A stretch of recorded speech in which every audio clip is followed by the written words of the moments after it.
The big bad Houston Astros came to Cleveland and won the first 2 games of the series handily, and then Cleveland fired their big guns. Cal Quantrill shut them out on Saturday, and Tristan McKenzie with 8 shutout innings on Sunday, backed up by the mailman with the only run of the game. Clase closed it out, and a hard-earned split for the Guards. Now they hit the road for a big series here in Motown. It's 3 games starting tonight between the Cleveland Guardians and the Detroit Tigers. Hi again, everyone. Matt Underwood alongside Rick Manning. This, in the last 6 years, has been a home away from home for Cleveland, a place they have felt very comfortable and dominated. Not so this year. The Tigers have turned the tables on them, but if you're going to flip it back on them, you got the right man on the mound to start it off. Yeah, it's great to have Shane Bieber starting this road trip off because, you know, in his last 2 starts, he's been very good. As a matter of fact, down in Tampa, he felt something kick in after that first inning. He settled in. His fastball's been ticking up a little bit, but the breaking ball has been outstanding, and then he's carried it over into his last start. 2-0 with a 2.08, 13 innings. Mechanically, he feels like he's throwing a ball as well as he ever has, and that was his 100th start in his last one. And look at the company he keeps. 47 wins, tied with Bert Blyleven at 18th. The losses just 23. He's been outstanding on the road. The team wins 68. That's second to Allen. I'll tell you what, his numbers are very, very impressive. You got to go back and look in the record books. It may not just be Cleveland, though, Rick. If you look at Detroit overall, the season, not great. But here at home, they've played very respectable baseball. So it's not a place you just roll in here and expect to win. You've got to play well to beat Detroit in their home Lions den. We'll be back with tonight's first pitch, and we'll check in with Andre Knott straight ahead. Cleveland Guardians baseball is brought to you by Conrad's Tire Express and Total Car Care, proud sponsor of the Cleveland Guardians. Your Northern Ohio Toyota dealer. Visit buyatoyota.com. Toyota, let's go places. And the new epic pepperoni stuffed crust pizza, only at Papa John's.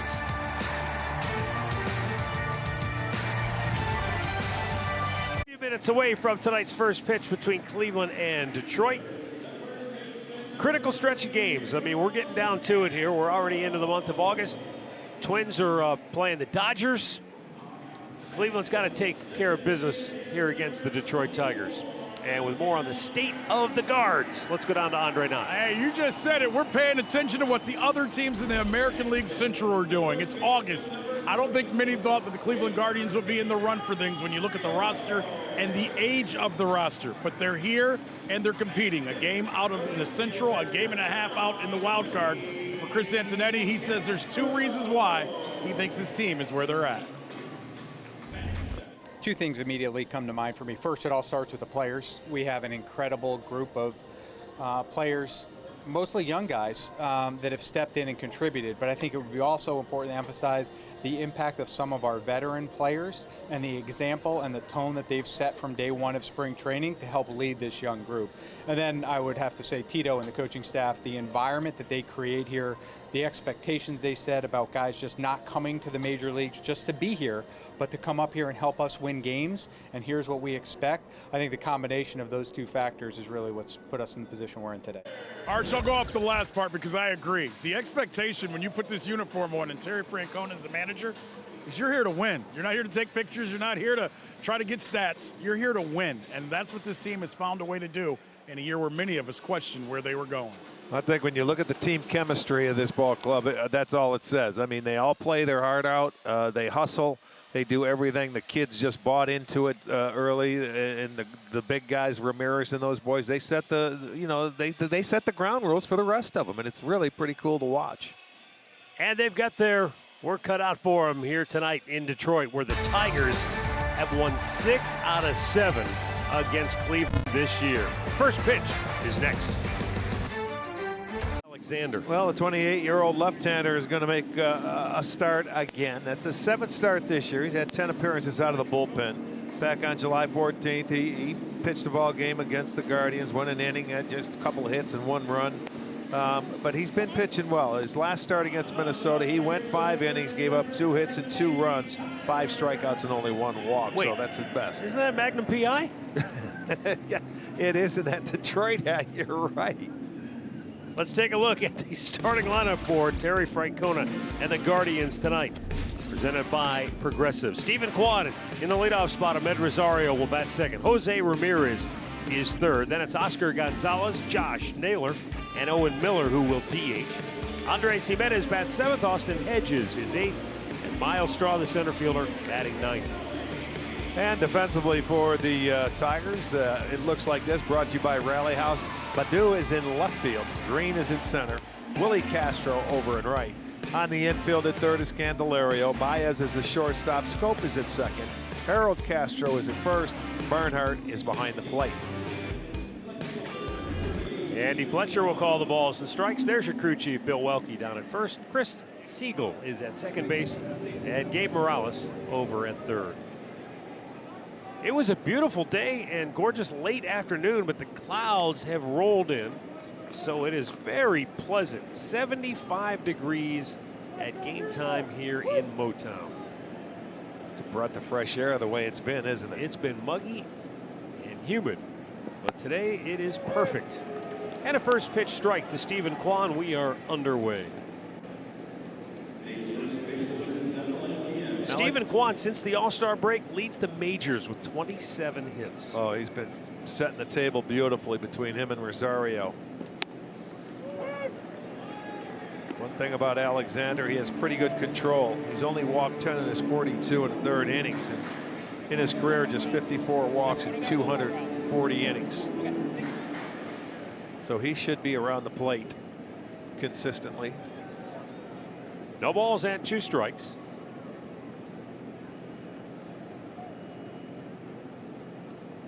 If you're looking for reasons as to why Detroit has had such a decided advantage over Cleveland here at Comerica Park this year, look no further than the top 3 spots in the Guardians batting order.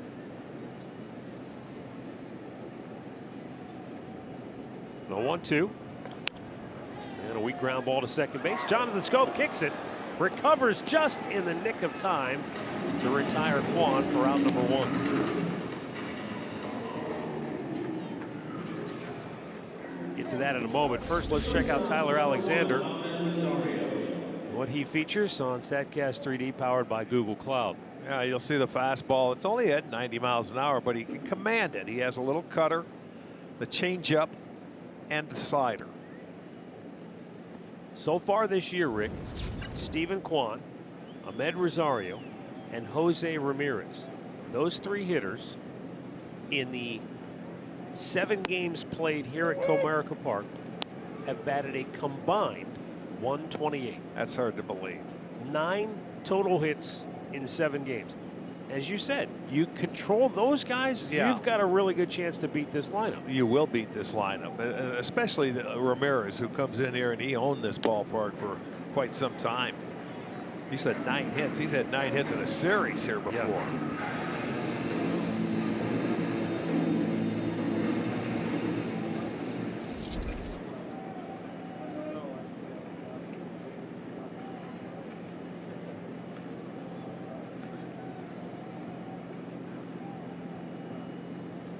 And again, it's probably just one of those inexplicable stats. It is. I mean, Rosario, for example, is 1 for 22 here at Comerica Park this year, and yet he's batting .356 against American League Central Division opponents in total. Yeah, I can believe you can shut down one of them, but not all 3 of them. Lazy fly ball to right field, 2 down.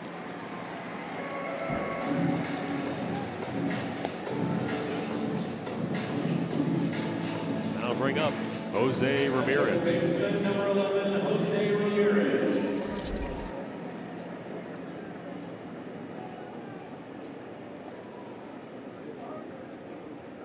Jose with a hit in each of his last 3 games.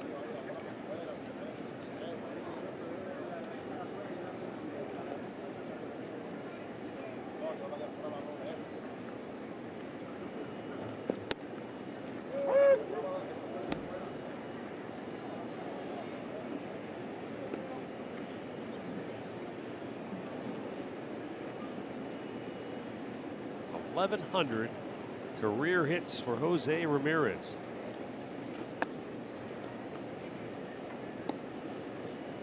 .61 of those this year have gone for extra bases, second most in the American League.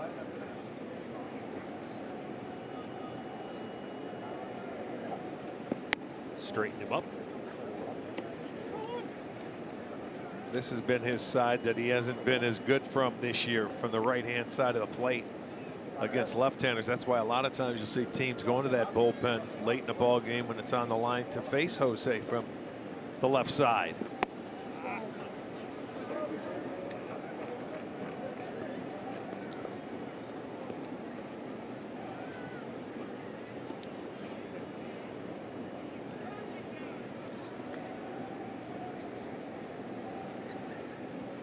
The 3-1. Back out of play. You know, it would stand to reason that as years go on, the older you get, it has to be increasingly difficult to stay sharp from both sides of the plate.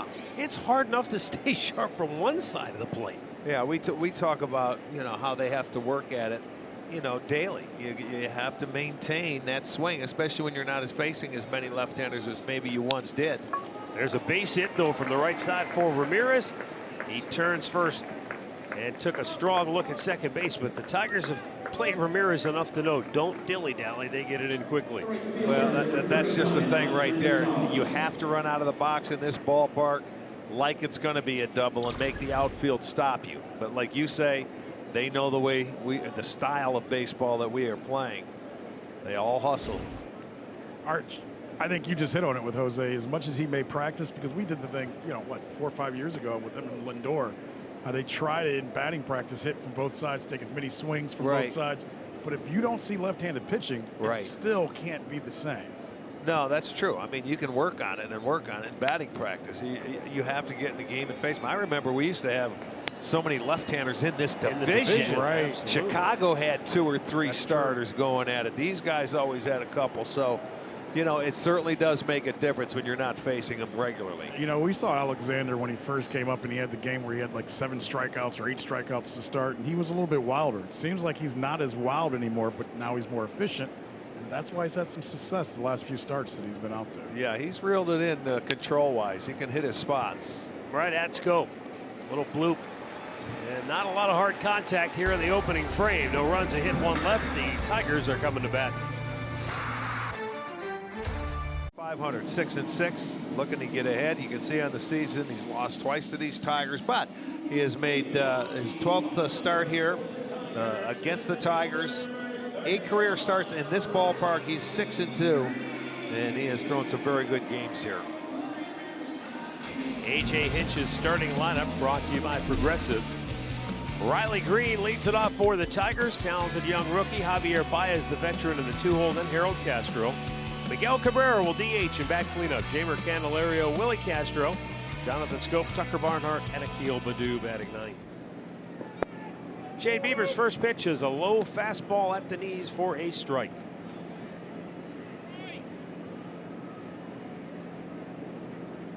Riley Green made his debut back on June the 18th. And what a debut it was in a game against the Texas Rangers. The youngster reached base 4 times in that first game.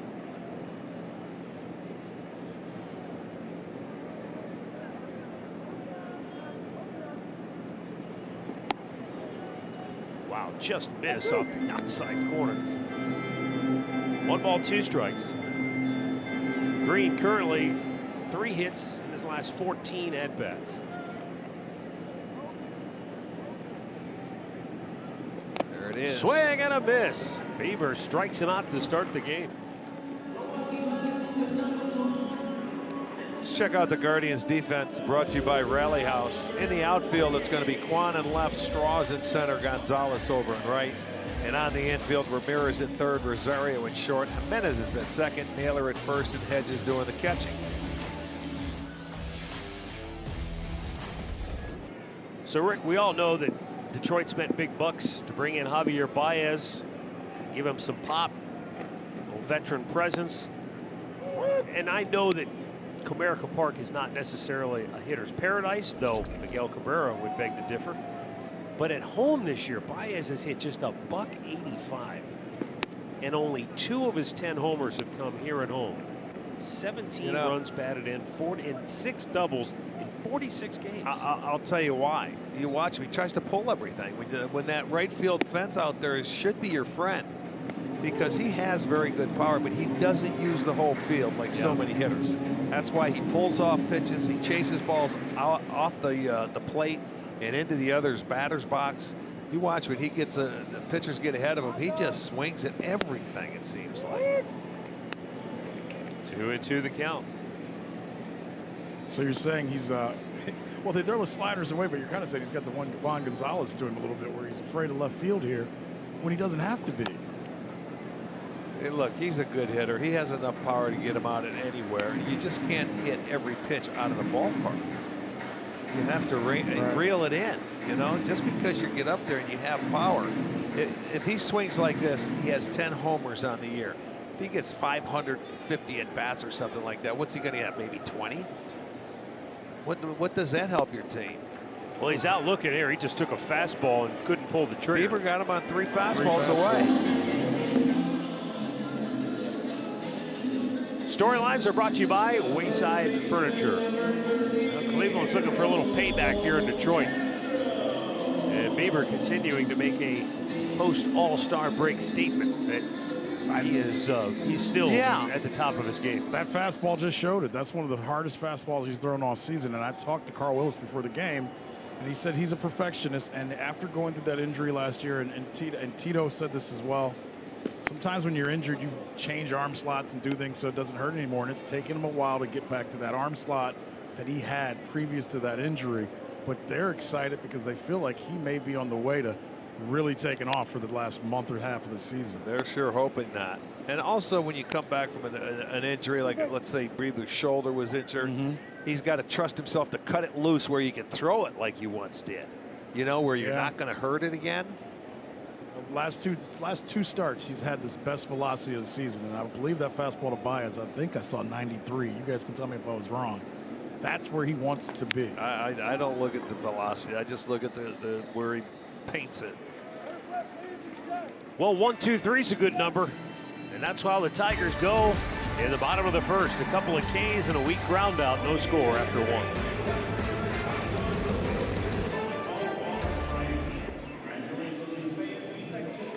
$64.99. You can watch all out-of-market regular season games live or on demand, plus MLB Big Inning. Blackout and other restrictions apply. Visit MLB.tv for the details. Second inning, no score, and Josh Naylor to lead off for Cleveland.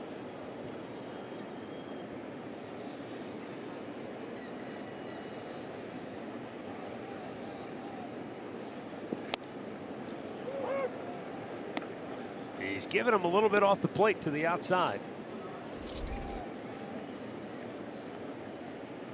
Naylor, along with Steven Kwan and Andres Jimenez, the three left-handed bats in the lineup tonight.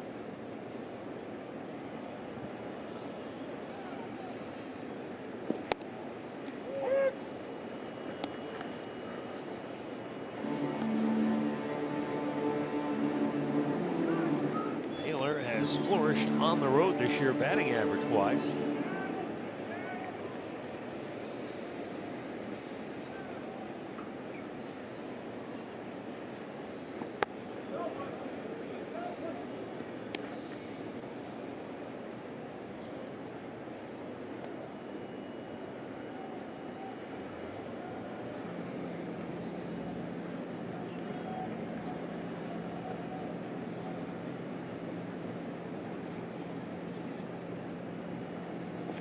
And he struck him out.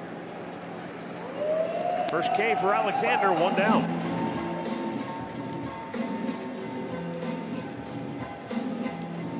Check out our Liberty Mutual field coverage. Fewest home runs by ballpark. No surprise to see Kauffman Stadium and the Coliseum in Oakland on that list. Comerica Park, primarily because the Tigers themselves are not much of a power hitting team, and the same goes for Cleveland and Progressive Field. That's true. You don't hit many home runs, you're not going to hit.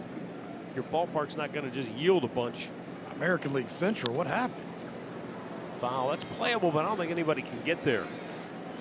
Arch, that was that area we talked about earlier today when we went out to the outfield. That's a hard area to cover here. It is when you're playing off the line. You know, even though Miller does take the ball, you got to. The reason why, Andre, you got to protect that alley in right center field, where we call it Triples Alley. Yes. And then they got all that room to run to the line, and just, you know, there's more foul territory here than in most ballparks. And you did say when we were with Huddy, it's different because with the right-handed hitter, the second baseman's not playing out in that grass to help him as well. Correct. It's not like you're a left-handed hitter that you're playing to pull.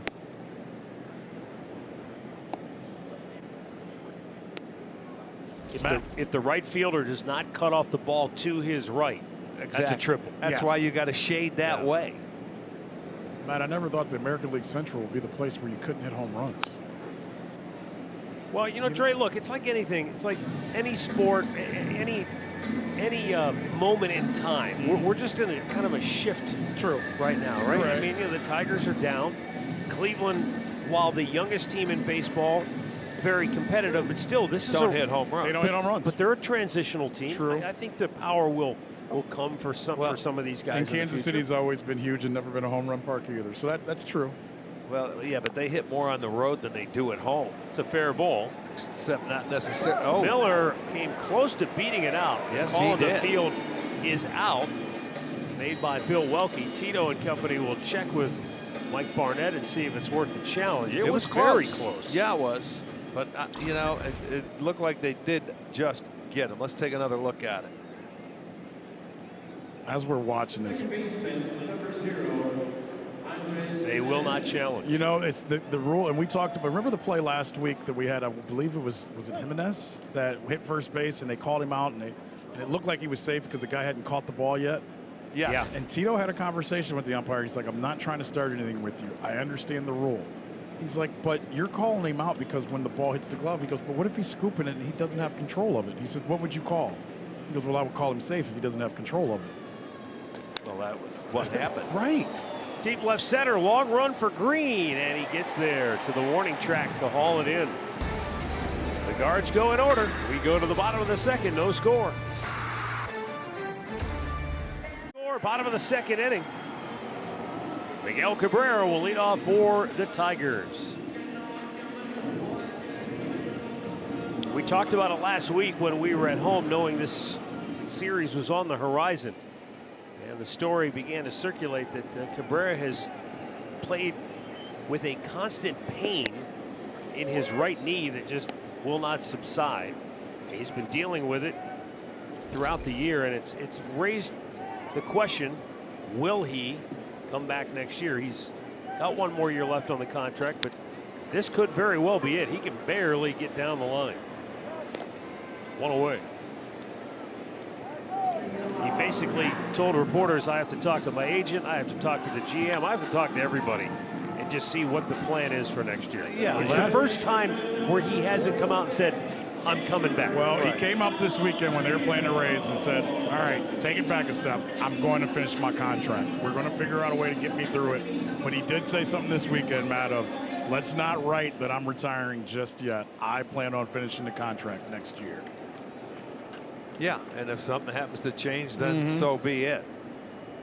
It's almost like he doesn't want to walk away from however much money it's Well, you can't blame him. No, I think it's more he doesn't want someone else to write the narrative. He wants to be in control of the narrative. Right. Agreed. A.J. Hinch has said that they're going to give him more days off. Look, the Tigers, they're in last place. You know, they're not chasing anything, so they're going to manage his workload the rest of the year and see what happens, see what the conversations are like in the offseason. Jeimer Candelario yanks one foul. Bottom line is Detroit had high hopes coming into the year. Not saying that they were reasonable expectations, but they were high. They thought they had the makings of a much better team with the additions of Javier Baez, Eduardo Rodriguez and the pitching staff, but injuries. Rodriguez is going MIA, and that sabotaged any shot they had at being competitive. I was going to say, do you think the injuries did them in with the young pitching more than anything else? Because I now think they have no answers now as to who they are with those young guys. I would think they're pitching because that was their youth. I mean, all of their kids coming up from the minor leagues other than Torkelson were pitchers, and they expected that. And you just don't replace those guys. I mean, because they're your kids from your farm system that you planned on. Matt, I did hear that Rodriguez is coming back. You know, I haven't heard anything recently. He's coming, have you? yeah, he's coming. He's pitching somewhere, but he's not all the way They back. don't know where. He's in the somewhere league. Well, he's actually returned to call now. that's a step. He's pitching in Little League down in. It's Williamsport. Williamsport is coming. Ooh, Close play. that was. Bill Welke signaled out. Candelario immediately turned and pointed to the dugout. As a lot of guys do. And he says, no, never mind. See, players get caught up into the emotion of plays a lot of times. You've got to really trust your players if you want to go challenge it.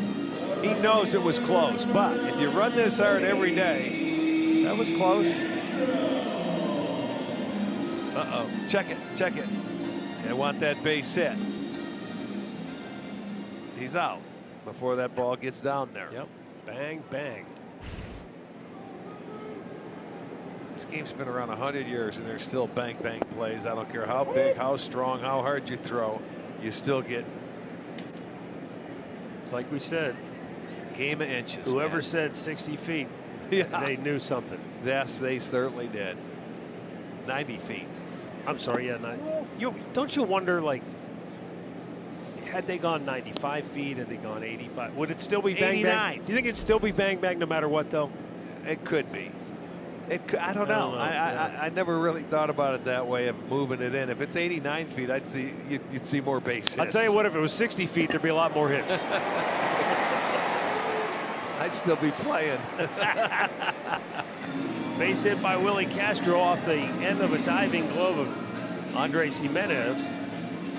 And Willie Castro, who was just 7 for his last 36. But you see where Jimenez was. He was over more in a pull situation, and he's got good range at second base. He couldn't get there. Even if he does catch it, he's not going to get up and throw him out. Good effort.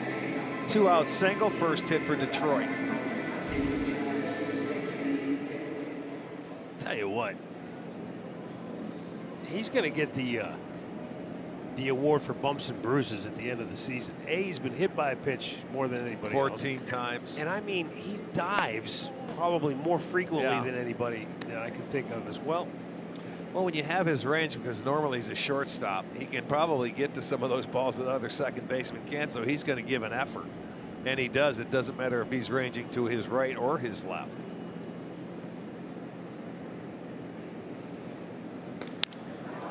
Jonathan Scope, deep center field, but back is Miles Straw to run it down, and the side is retired. We played 2 in Detroit, no score.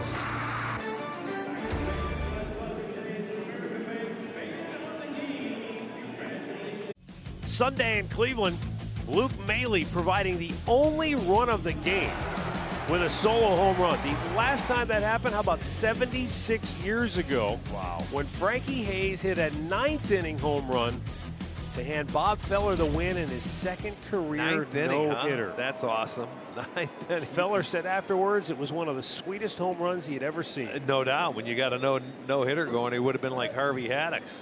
The irony, and it's kind of a crazy story. So Frankie Hayes was known as the Iron Man and the Iron Mask. He played 312 consecutive games as a catcher, which I'm not 100% sure that might still be a record. I don't know. But not long after he caught that no-hitter and hit the only home run of the game, the Cleveland Indians at that time wanted to get a look at a young catcher they had, and so they decided to sit Frankie Hayes down, and he wasn't happy about it. The guy they wanted to get a look at was Jim Hegan. That's who I was going to guess. That was my guess. Who, you know, and 2 years later was the catcher of the 1948 World Champions and became a great catcher in his own right. But Frankie Hayes was so angry about being benched that eventually played his way out of Cleveland. He ended up in Chicago.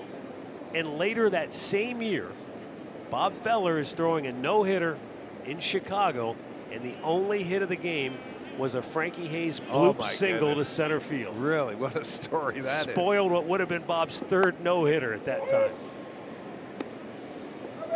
Wow. Oh, that's one I've never heard before. Stick around. You've got more, huh? Here's the 0-1 to Miles Straw, and that's inside. Archie had 2 days off. Better watch out for both of us.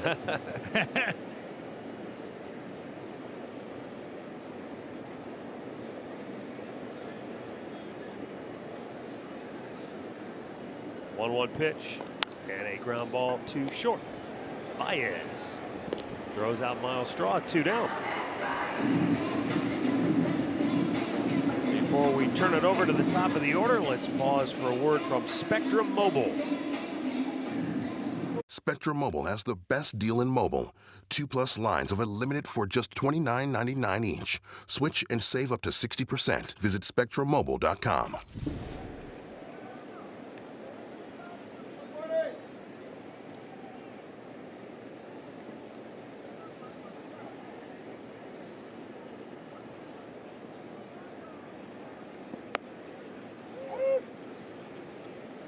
Strike called, it's 0-1. Well, Alexander breezed through that lineup the first time with just 30 pitches. Did a nice job and allowed only the 1 hit. And look at that, 10 for 10, first pitch strikes. Now, awesome. That's impressive. That's the key to pitching. He must have drove to work in a red Ferrari.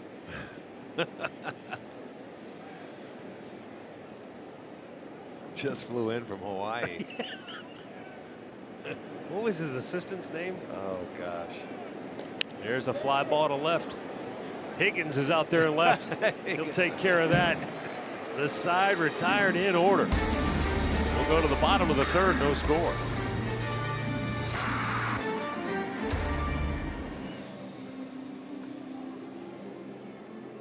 Cleveland to Progressive Field for 4 games in August. You know, starting on Wednesday, 10,000 fans will receive a Guardians clear tote bag. That'll be courtesy of MLB Network.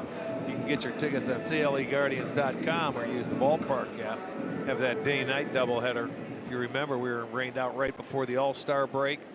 We'll make up 2. Tucker Barnhart leads off for Detroit here in the home half of the third.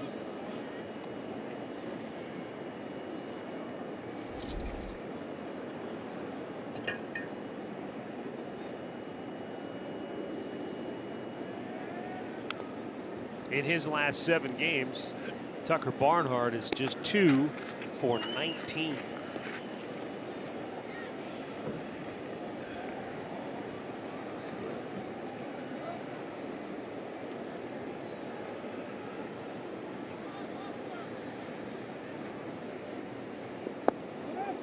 He went around, and that's 3 strikeouts. First time through the order for Shane Bieber, and only 1 hit allowed. Actually, that's we got 1 more guy to go. But that's 3 strikeouts in the first 8 batters. Well, this has been that pitch, that nasty little breaking ball down that the left-handers can't lay off of. They have a tough time picking up the spin. It's his 3rd strikeout.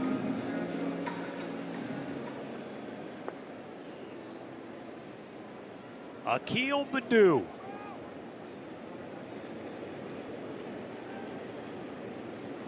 Last year in 124 games, Baddoo hit .259. 13 homers, 55 runs knocked in.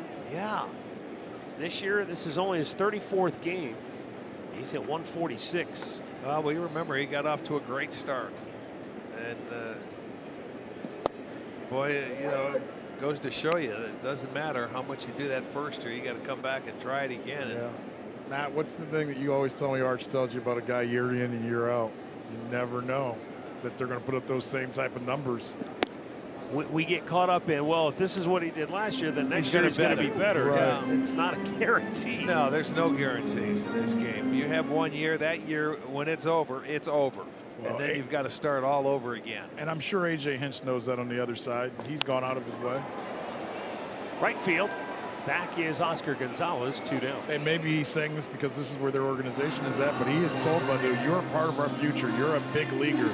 We need you. Yeah, he's still a pretty young player. There's no reason to get too panicked over what he's done. Well, how about Shane Bieber? 100 starts up against Herb Score. How scary.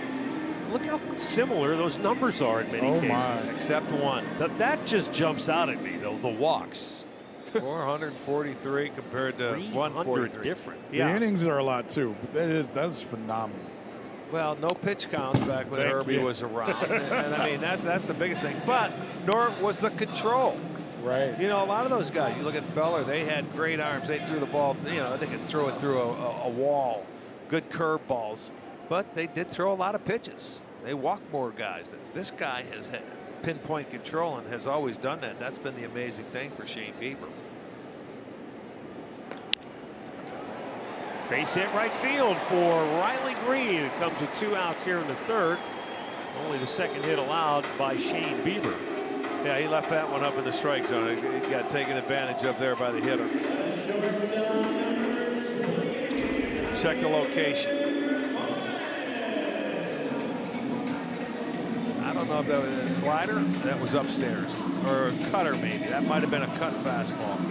But it was up there, and he took advantage of it. You know, I wonder, too, not to belabor the point, but I wonder, too, you know, Shane pitched in college. Herb Score went from high school. Yeah. Herb Score debuted at 21. Bieber was 23. Just that little extra bit of seasoning. Maybe Bieber just a little more polished overall. That's why the walks were so different. Well, I don't know. There was fewer teams back then. You're playing more against your division. And, you know, hitters get to know you a lot better. You're starting against guys 6, 7, maybe times a year. So that may have something to do with it as well. Herbie may have just been effectively wild. Oh, I bet he was. There was a lot of guys like that were effectively wild. Don't dig in, guys like that, they knew that they could pitch inside. If they didn't, oops, I hit him.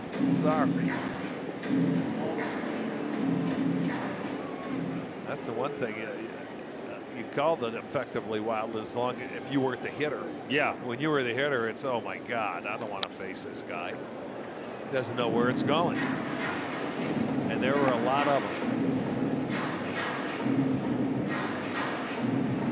1 ball and 2 strikes. The count on Javier Baez. He was called out looking at a fastball in the 1st inning.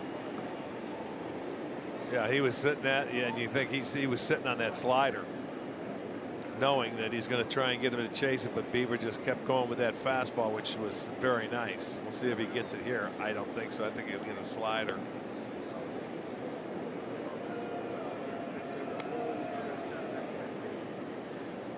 Riley Green, if you're wondering, has stolen 1 base and been caught 4 times. Yeah, not a big base stealer. Doesn't look like it. Does not look like it. Popped up foul out of play. Fouled off a good pitch. Send out happy birthday wishes to Charles Gerke from Findlay, Ohio, turning 92 today. Charles, happy birthday to you. And a special hello to all the folks at Frickers in Findlay. One of our favorite stops on the old days of the old press store. Yeah, that goes back a ways.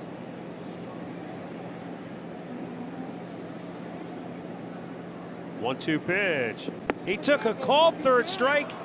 He gave up on it. He didn't call timeout. See, he's saying, hey, I didn't have to call it. And he was probably calling timeout vocally. We didn't really hear it. Well, he can argue all he wants. The inning's over. A.J. Hinch coming out to make sure he doesn't get ejected.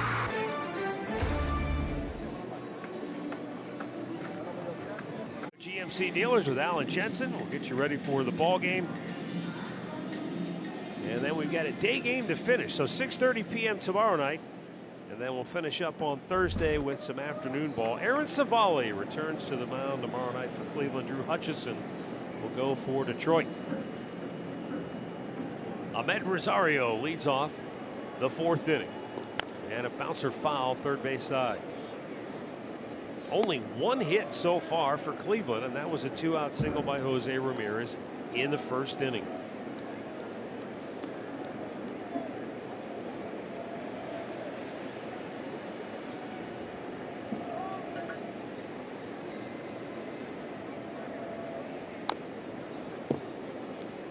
He's throwing that little breaking ball down and into the right-handers, and they're getting after it. This one went off his foot, I believe.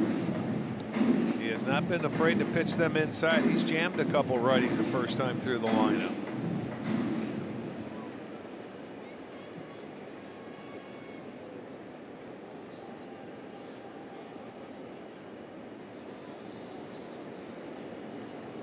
You know, part of me thinks hit him?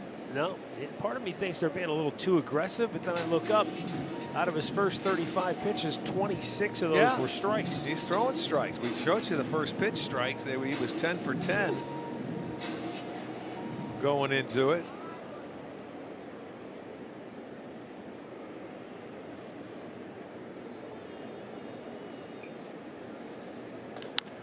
There he pulled the hands in nicely and drills that one to deep left field. That'll one-hop the wall. And Amed Rosario into second base easily with a double, and he's going to keep on going towards third. Good throw, and he is out at third.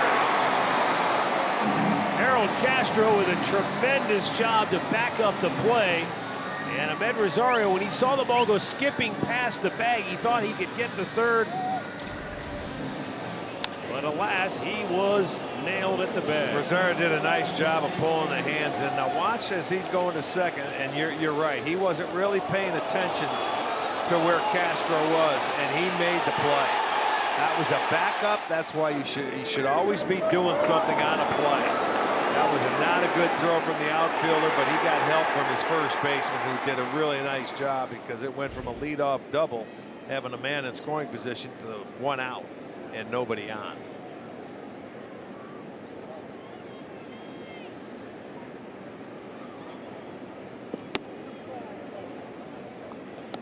Jose Ramirez, a 2-out single in the first.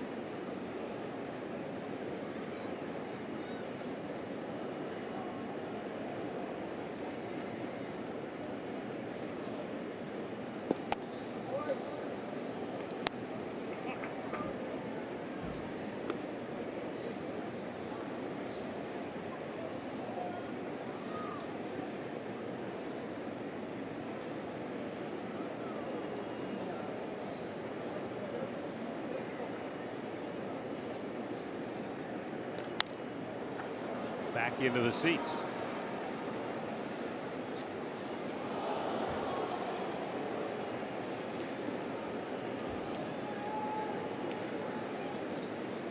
Two and one the count for Ramirez. Still leading the league in doubles with 36. Second in runs batted in with 87.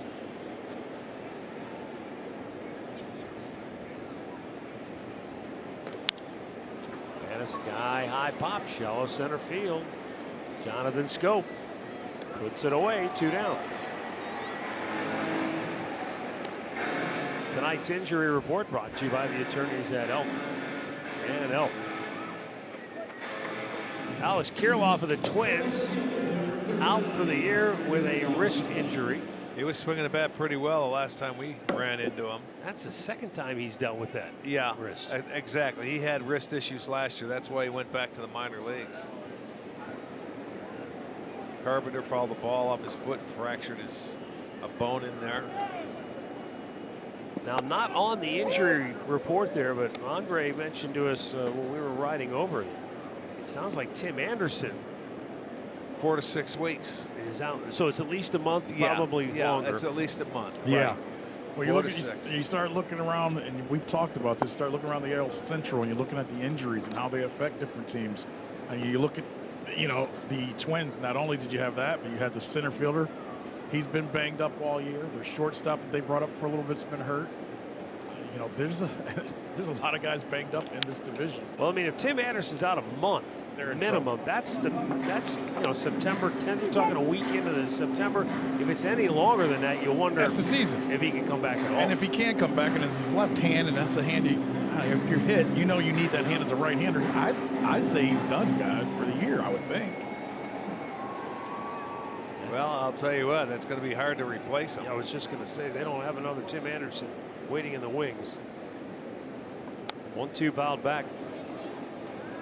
With all of the injuries they've incurred already this year. I saw something. So I was reading something today that with that Anderson injury, their team throughout the whole body has injured everything you could possibly injure. That's what they said. That the wrist was the final one for Anderson. It's like Operation, that game when we were kids. Right. Popped up on the infield, man. They just cannot square this guy up. So We go to the bottom of the fourth. Still no score.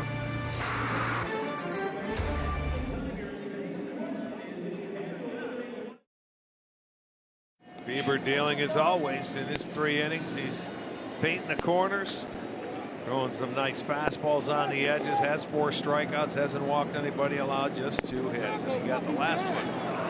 Narvaez was going to time out, never got the call, and says, "What are you doing?" Well, he didn't have to give it to you. Harold Castro leading off for Detroit, and the pitch is outside. Ball 1. Harold Castro is the one guy in this lineup that has been really consistent and has taken advantage of the opportunity this year. He has 10 3-hit games. You saw the numbers. He's hitting .288, and he's basically told Detroit, "Hey, hold the put the brakes on the Spencer Torkelson deal. Okay, he's a rookie. He's a kid. He needs more time. I'm the first baseman." This guy's a good low ball hitter. Jimenez will throw out Harold Castro, 1 down. All right, so talking about injuries, right? On one hand, Cleveland has been fortunate, but yeah, you also have to give, and we've talked about this before, give credit to the medical staff, the training staff, keeping their guys on the field. Cleveland has lost the fewest number of games to the injured list than any team in baseball. Yes, indeed. So the White Sox, you know, we've been talking about all the injuries, and maybe it's because they've had injuries to really key players, maybe more so than others, but it's still worth mentioning. Coming into the night, Rick, they've lost 738 games to the IL. That's 333 games fewer than the Tigers have lost, and 500 games fewer than the Twins have lost to the injured list this year. 500? Twins have lost 1,238 games this year to the IL. Well, that's how how do you make that up? But if you think about it, you know, that's most of the year with the big boy at first base, Miguel Sano. Yeah. I think Maeda's been out the whole year, right? He has. He's missed the whole year, yes. And he's going to miss the whole year. So there's 2 big chunks right off the top. Yeah. And then, you can add it up from there. But I thought that was interesting. It seems like the White Sox have been more injury riddled than others, and yet in our own division there are 2 teams that what happens is it's like they're big guys. Jimenez, their outfielder Jimenez, and then Robert would get hurt, he'd come back, boom, get hurt again. Yeah, no, and that happened to them both. They've both been on a couple of times, you know, and the only consistent out there, Makata's been out, you know, Abreu's been good, their catcher went out, you know, so they have had a lot of different guys, but you know what, that's what you have to fight through it. Nobody feels sorry for you. No. And that's why it all depends on when you're playing a team. Sometimes if you catch them when they're healthy and they've been playing together for a while, you could be in trouble. But they haven't had that going all year long. They've been, I think at the most, a game or 2 over 500. At best, I should say.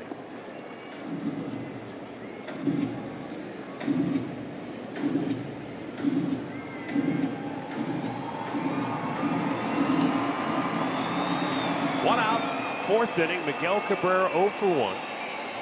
Snapped an 0 for 26 on Sunday, and he's called out. You know, that's what you have to make him do. You have to make him reach for the baseball and use that right knee. He's got to put on his backside, and he can't get to it. I remember the last time we came to Detroit, we were pitching this guy inside because everyone felt that's how you got him out. He was serving everything to right field. He had 3 hits in a ball game. He won a ball game on a walk-off. Now he's got that knee problem. Now you stay away from him. He can't get out there and drive the ball. And with 2 down, Jeimer Candelario to the plate.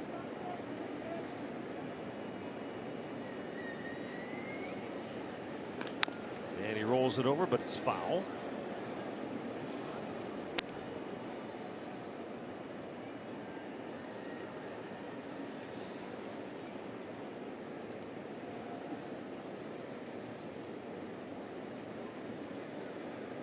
Candelario is perplexing. At times he shows flashes of his talent.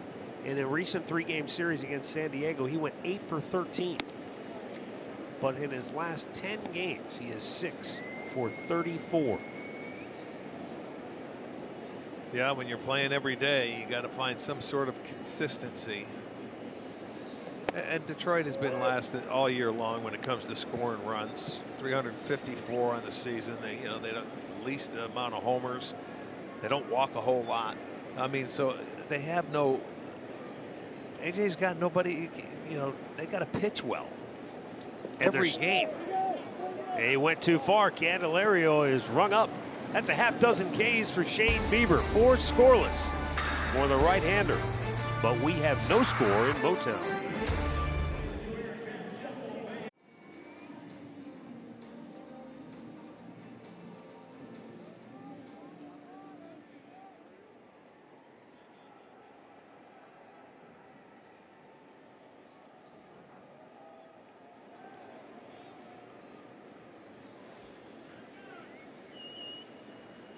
Thanks, Al.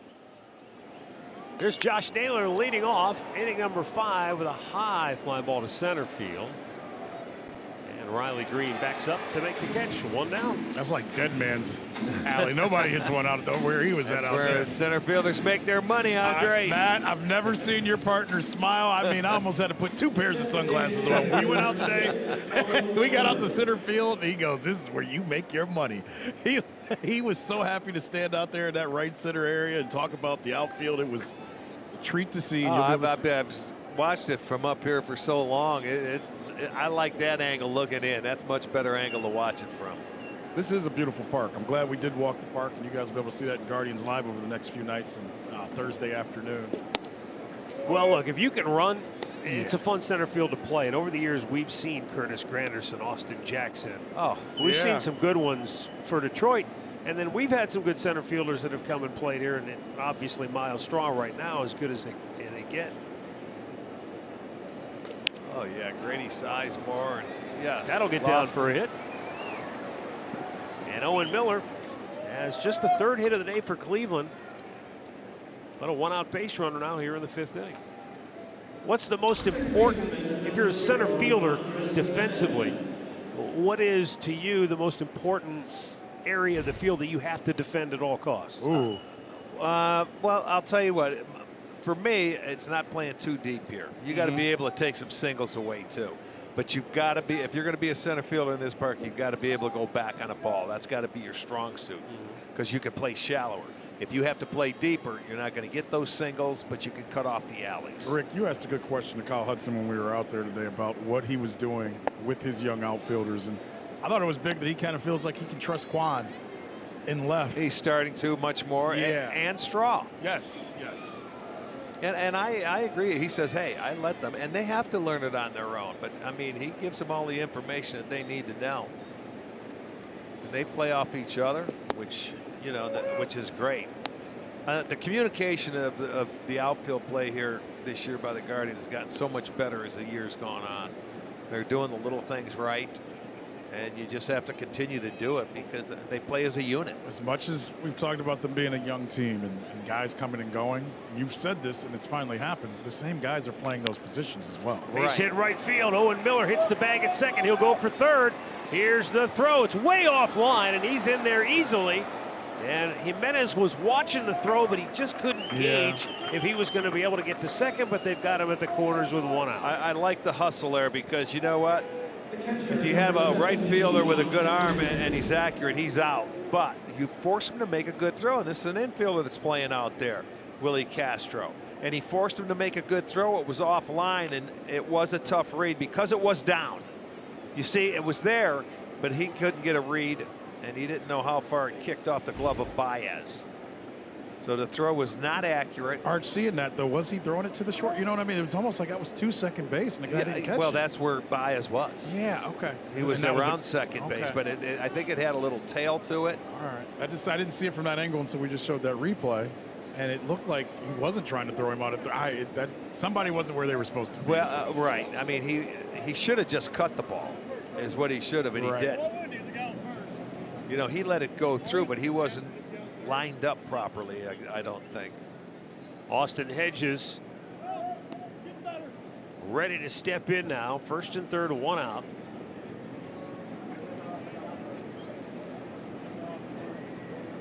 Hedges grounded out his first time up, but he has swung the bat much better over the last couple of weeks. You go back in his last 14 games, Hedges has 10 hits and 7 walks. All right, here's the relay coming in. There's Baez right there. See, he's Baez looking at the moved. runner. Yeah, Baez never moved. You know what? He should have cut that ball. Right. And let it go. Although the runner didn't go, but he could have caught it easily, and that throw was offline. High fly ball, deep left field. Back is Baddoo. Over in near the line, makes the catch. Tagging. Coming home is Miller. He will score, and the Guardians take a 1-0 lead. It's the 21st run driven in on the year for Austin Hedges. Well, that's just what you needed. Fly ball, get on the board. That's their 37th sacrifice fly of the year. Well, now they give Bieber the lead. That's how important going first to third is there, because that's all you needed was a sac fly. That's why you talk about day in and day out. You've got to run the bases well. You've got to take advantage of taking 2 bases, first to third, second to home. Well, right there it shows. If you get to third base, you get a run on an out, on a fly ball.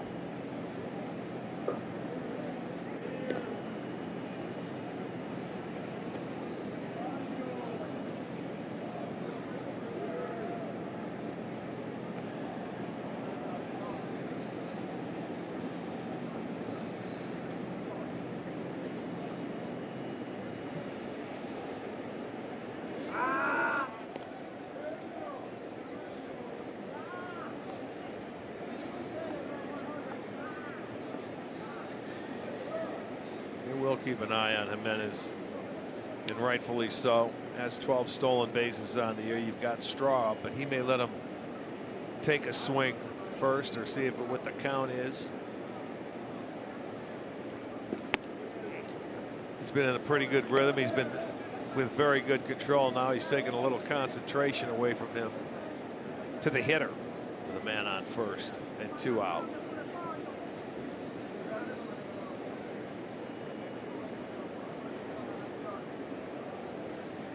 There you go. Foul back though. Oh, it's too bad. That's where Miles has got to take one. He doesn't have a strike on him right there, and he should know he's a base stealer. You can see when you're hitting up there the jump that he gets. You can feel it. He had a great jump. Why not give him one pitch to let's see if he steals second. Now he's in scoring position, and a base hit could get you another run. I know you like the pitch, but that's where you got to take one for your teammate there.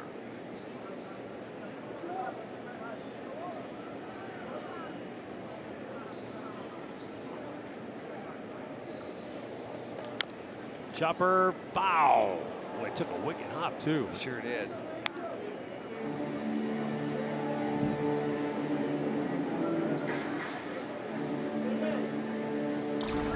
Watch this last bounce it takes right now on this hit. Boy, it looked like it hit cement. It took off. Now this is where you would think that Jimenez may try, but countering that, they could throw something up and away if they think he's going to run.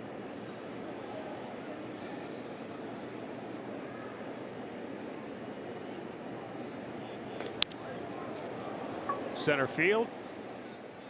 Inning over. A couple of hits and a run home. The only one of the night so far. We're halfway through, and the Guardians have a 1-0 lead in Detroit. Brought to you by Sheely's. The best things in life happen at home. And by Union Home Mortgage. Promises kept.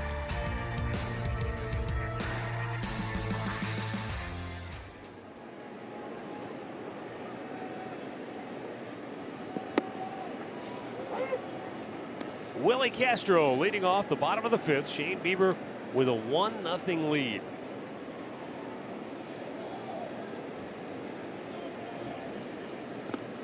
You go back to the last 2 starts before this.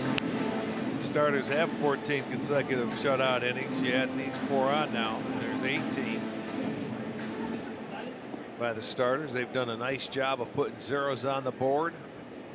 Now the offense has to do their job and start putting some runs on the board.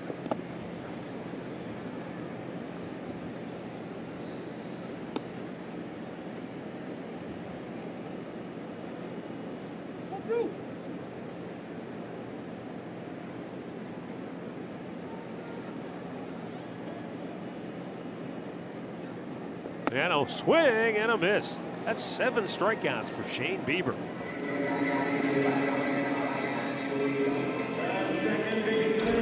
Nice little breaking ball, gets him to swing over. How many times have we seen that tonight? The left-hander swinging over top of the breaking ball. 766 strikeouts for Shane Bieber. Oh, the Candyman he passed. We just saw him last week in Cleveland. Next on the line, Gaylord Perry. That's impressive. And Jonathan Scope with a lazy pop, shallow center. Miles Straw. He comes in and makes the catch. Jimenez had to peel off at the very last moment. That's like a tweener play. You know, he's playing a little bit deeper, and he's got a long way to go because you can see where Jimenez is. And he goes out until he hears. Then all of a sudden, that was not one that I don't think Straw could call until he really got up close to it. But it was caught. Out number 2, and I like it on 1 pitch.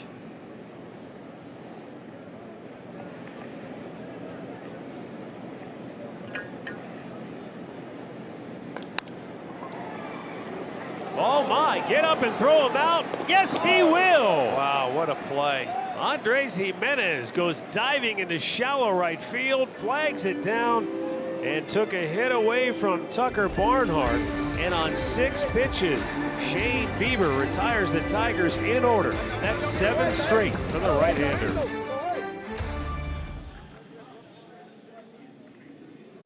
Time for our Medical Mutual 5-star report. Since the All-Star break, Stephen Kwan leads the majors with 27 hits. Aaron Judge right behind him, followed by Mookie Betts of the Dodgers, Nathaniel Lowe, and Vladdy Jr. with 25. We'll see him. Yeah, he's getting on this trip. He's starting to heat it up with the bat as far as hits go.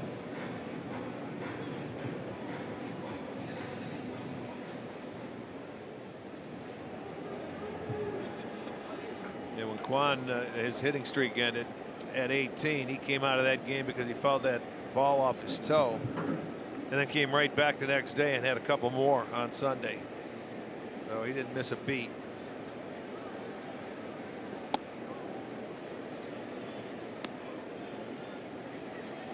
You know, and I didn't realize that they have a pitching machine down in the batting cage there in Cleveland that can simulate any pitcher.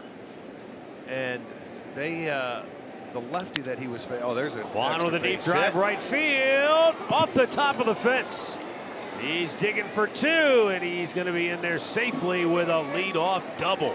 That's his 18th double of the year. Did a nice job of turning on that ball, and it had some carry to it. Hit the ball in the air. I mean, hit the wall in the air.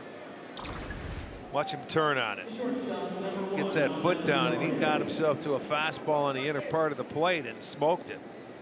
Although he doesn't throw that hard, but that's that leg kick was timed perfectly. So his 18th double. Chance to add to the lead here. Ahmed Rosario. He doubled in the 4th inning, but was thrown out trying to stretch it when the throw missed the mark at second base.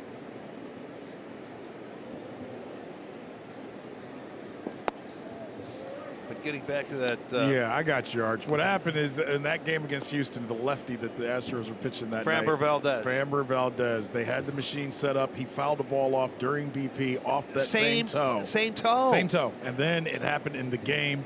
And really, the maturity of him showed up. Because Tito was going to let him stay in the game that night, even though the game was kind of stretched out. They were going to let him stay in to try to get his hit streak. And he said, nah, I've hit it twice. Let's start working on it. So they took off Saturday. Comes right back Sunday. Gets 2 hits, and now he's got a hit tonight. It's almost like he's a machine right now. It is. He is. But you know what? It blows my mind that they can set up a pitching machine that throws just like Valdez does, and he fouled it off his foot, his toe, That's why he jumped so high when he did it the second time in the game. Right, because it wasn't the first time. Right, and then we didn't know that. No, we didn't know at that time. No, at that time we didn't know. You want to talk about reality coming in with that pitch. Well, would you like that or not? Oh, absolutely. You would, right? Love it. Some guys are into it. So I know it drives Sandy Alomar crazy sometimes. Does it? Because he always says if he had that opportunity when he played, he would, he'd hit off of that all night long. It would, yeah. But you know what? You got to turn that off once the game starts. Right. I know there was a time. Well, Randy Johnson was still pitching. Yeah. I can tell you that. They were experimenting with a machine that had the video of the pitcher on the screen. And it would almost like come out. And then the ball would come out. Yeah. But the problem was, as that ball gets foul and he can't make the play, Willie Castro Really went to tough his play. knees in the dirt area in foul territory. The problem was they couldn't simulate where the ball came out of the screen and sync it up with the pitcher's hand, because everybody's arm angle and delivery point And height is a little bit different. They can do it now. Now they can. Back Yes, then they there was can. only one spot where the Right. ball could come out of the screen. Right. So it kind of worked, but ultimately there were some bugs in the machine that hadn't worked out yet. Yeah, but you know how the computers are. Someone's going to figure it Yeah, out. and they a have. way to do it, and they Yeah. have. And that just, I just find that unbelievable. Arch, we like Willie Castro, but is that a play that if he's an outfielder every day, he's more comfortable going to that corner possibly? Yeah, no doubt. It's all relatively new to him. 3-2. Out of play. I mean, you got to be careful going over I know. the stands. You got to make that slide going in, and not an easy thing to do. Self-preservation comes into There you play go. there. But Matt, I Right. say that because we watch so many guys run into these corners and they make it look so easy. When we go out there with Arch and with Kyle, this is not an easy place to figure out when you got little corners like that change. Rip fair down the left field line. Kwan will score from second. On his way to second with an RBI double is Ahmed Rosario, and it's 2-0 Guardians. Well, they've made the adjustment, the 1-2 boys. Rosario, his second straight double, and that's the second time he's pulled the ball. Watch him bring the hands in. See, the first time through, he tried to get them out with that little breaking ball inside. Well, they're waiting for it now, and they are ready. And Rosario gets his 20th, 21st double now, and gets another RBI at 45. It's now a 2-0 ball game.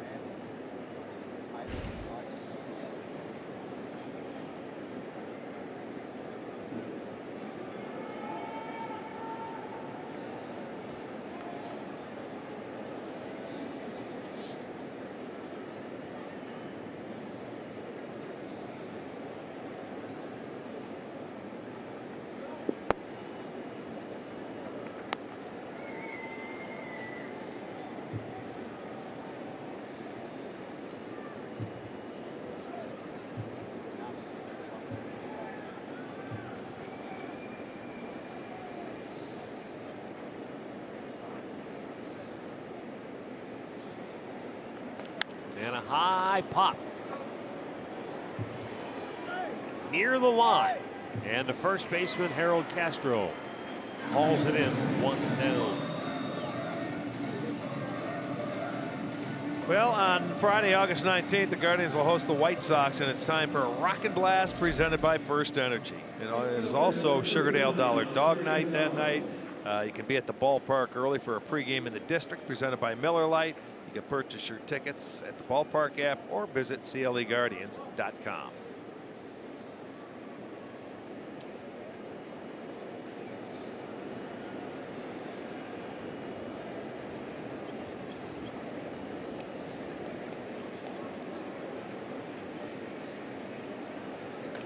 Oscar Gonzalez. Boy, he uncoiled like a viper. Yanked it foul deep down the left field line. He brought a 5-game hitting streak into tonight's action.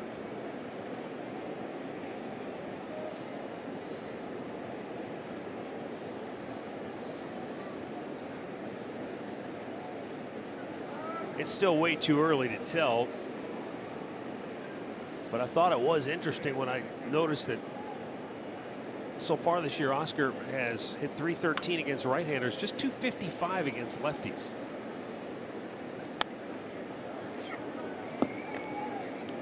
And again, as you pointed out so many times, You don't know how many left-handers he's seen on a regular basis coming up through the system. Yeah, in the minor leagues, you're right. We don't know any lefties, righties. We don't follow it that closely because we're up here. But he will get it. He'll get it figured out.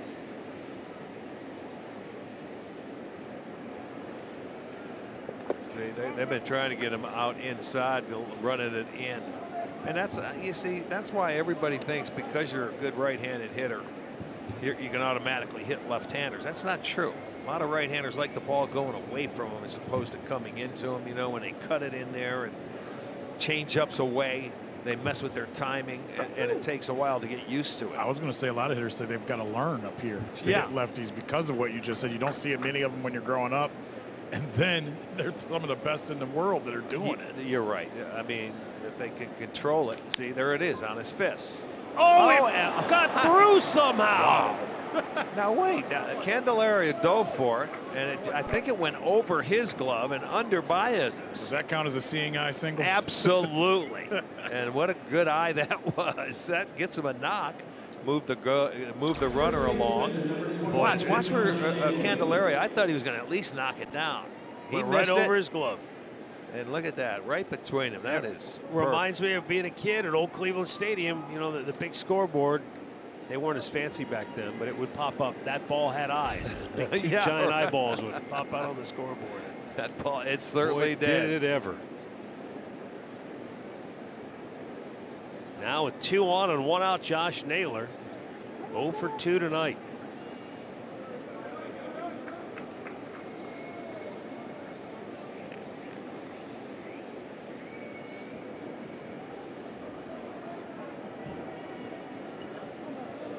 That's when you know it's your night. When Munn sneaks through like that. That's his first hit. Still just 1 out, but that moves that runner to third base and a chance to tack 1 more on and make it a 3-0 game here for Naylor. Oh, he gets away, but not far enough. That's where Gonzalez has got to go. He didn't anticipate that ball in the dirt because the catcher, Barnhart's, always has to look back. Here's the CNI hit. Look at it. Over his glove. That ball jumped and it just got over his glove and under his glove. Perfect.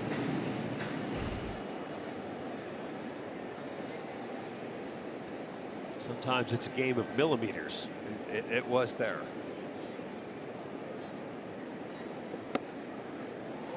But on that little ball in the dirt, the pitch before, Gonzalez has got to anticipate it a little better. Expect it in the dirt. I'm sure Sandy has already told him about it. Right-hander up in the Tiger bullpen. 75 pitches for left-hander Tyler Alexander. Naylor with a big bouncer to first. They go to second. There's one. And it's an inning-ending double play.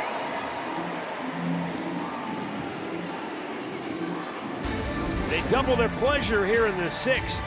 Leadoff double by Stephen Kwan and an RBI double by Ahmed Rosario. It's 2-0 Cleveland. Well, it's 2-0 Cleveland. This might be one of those games where if you're on the Detroit side of things, it feels like it's 12-0 because Shane Bieber has allowed just 2 singles. He has struck out 7, no walks allowed, and he just looks like he's in that dominant mode. Yeah, and you know what?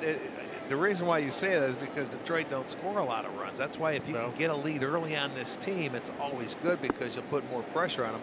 And you mentioned Bieber's dealing tonight. You know, to back up what you just said, Rick, because sometimes you say, well, Detroit doesn't score a lot. You kind of need some perspective, right? Yeah, it would help. This really jumps out at me. The Tigers are averaging a run more per game at home than they are on the road. And that's still only 3.7 per game at home. And we know the magic number usually is 4 at any place to try and get a win here at the big league level. The 1-2. I mean, it's no mystery. The Tigers are 20 games under 500 on the road this year because they're averaging less than 3 runs a game. it's very difficult to win. And the strength of this team has been the bullpen so far this year, and they're having some hiccups there too. Right back to Oh, Bieber. baby. Field that position well. Bieber robs Baddoo. For the best coverage in the game, let's check out the T-Mobile coverage cam. Andres Jimenez. Deep in the hole. The throw was the big part of it, and I got to tell you guys something. I've watched Tito for almost a decade. He doesn't move from his spot down in the dugout very often, but when Jimenez came off the field after that play, he met him at the step down here near where I'm at, near first place, and said, that is one heck of a play, man, and give me 5.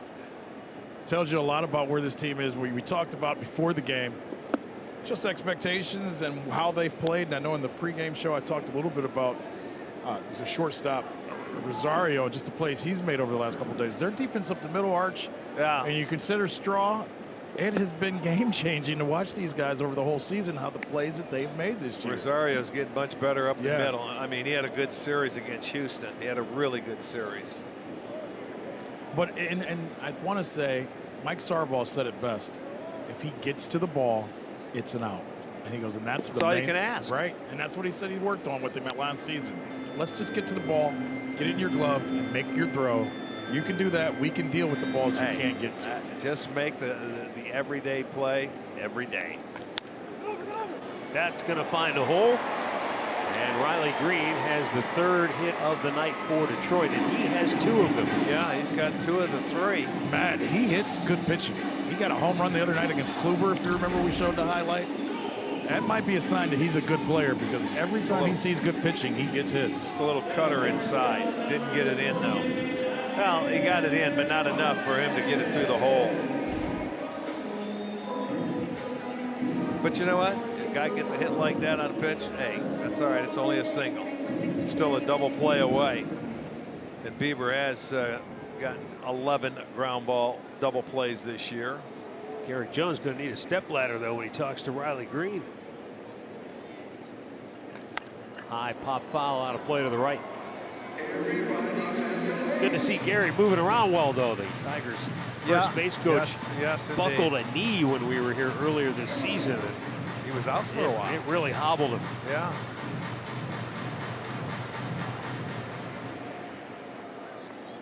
It took his aggression away, though. Well, look at where he stands. I know. Yeah, that's where he has to stay. You get hit by one of those, you'll do the same. I'm never going out there after watching that. Yeah. Deep. That's trouble. Back is Kwan at the warning track, and he makes the catch on the front edge. Boy, he got back no problem and make the play 2 down. And Baez, about 3/4 of the line, way down the line, is kind of kicking the dirt. He knew he didn't get it. He thought he might get it enough, but he went up and in. And look at him with that all or nothing swing. He got to it, but it still looked like it got down on the trademark a little bit. Or maybe just a little too much air. One or the other. He's hoping. Yep. No, warning track. Again, just 2 home runs this year here at Comerica Park for Baez. 2 down. Harold Castro, the batter. He's 0 for 2 tonight. Snap throw to first. It was close. See how that left-hander, it just looks natural when the throw's on the bag and he catches it and just carries it into the runner. I mean, it's like it natural. He's there in time. He does get the hand bad, but he doesn't even tag it, but it just looks so natural for a left-hander over there at first.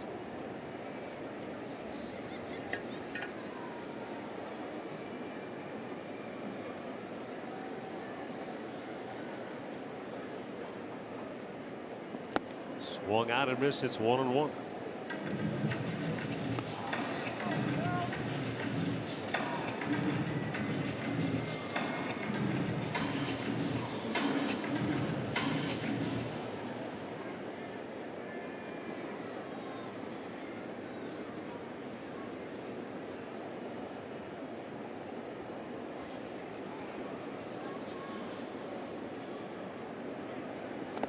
Chased another one down and in.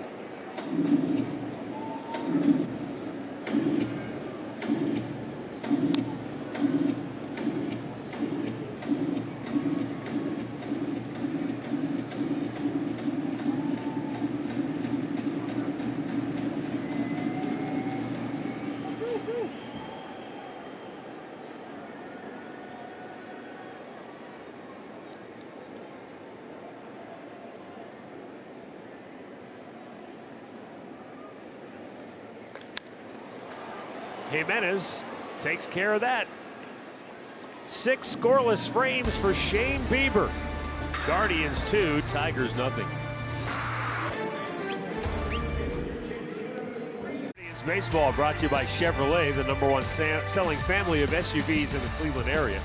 And Spectrum Mobile. Switch and save with Spectrum Mobile. Nationwide, 5G included. Restrictions apply. Visit SpectrumMobile.com.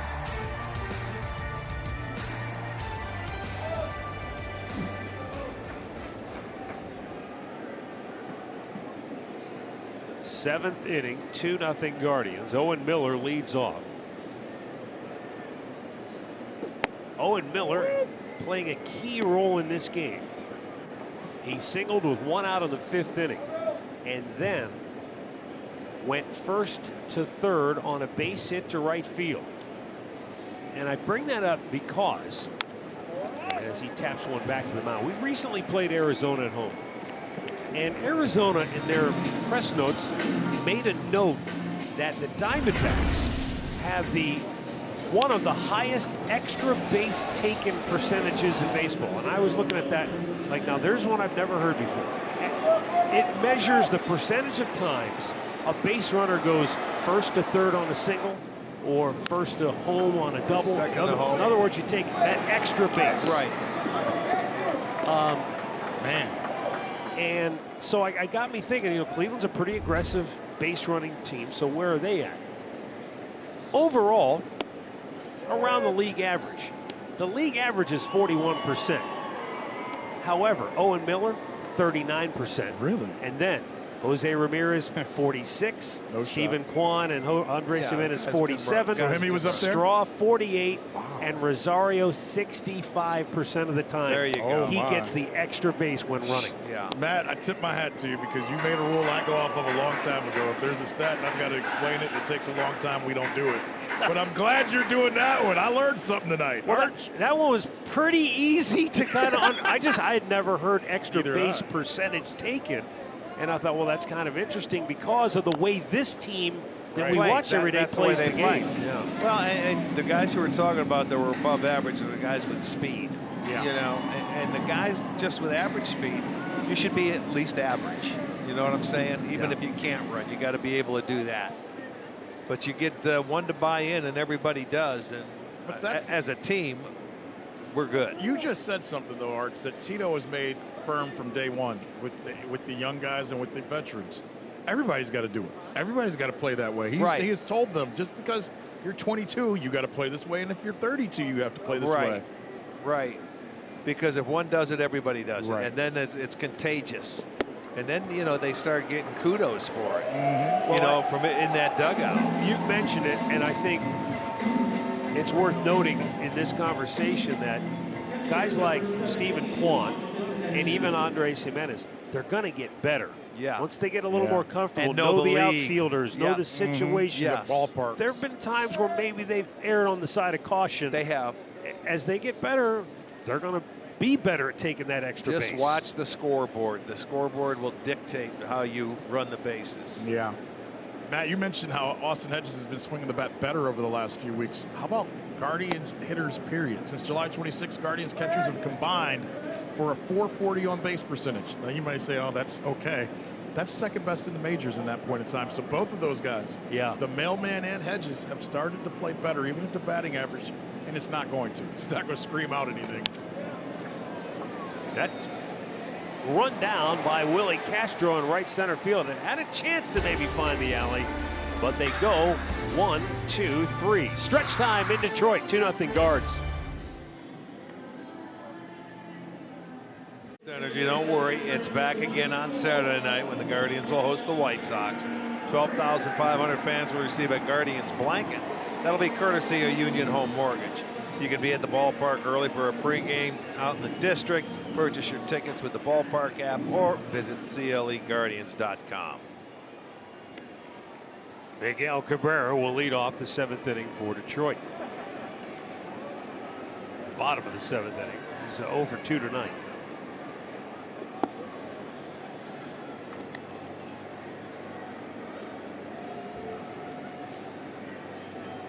Yeah, Bieber's pitched him very well both times.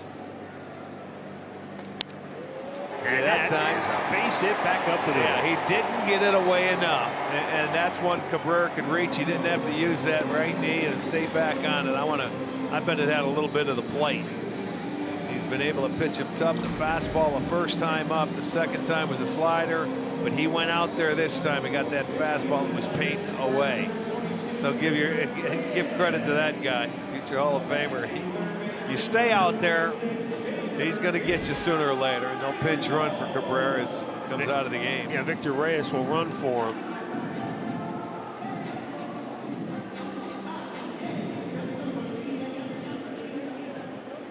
Miguel Cabrera snapped an 0-for-26 slump with a base hit on Saturday.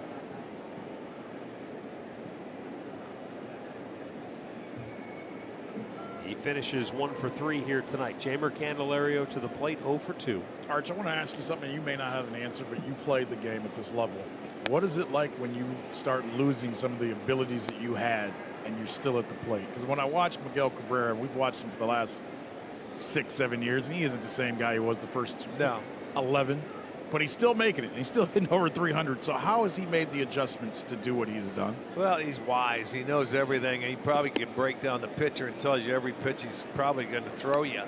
But you lose speed, and more doubt starts creeping into your mind about things. When you're playing well and you're hitting well, there's not a lot of doubt in there. You've got a lot of confidence. But when things start slowing down, hey, it's a young man's game.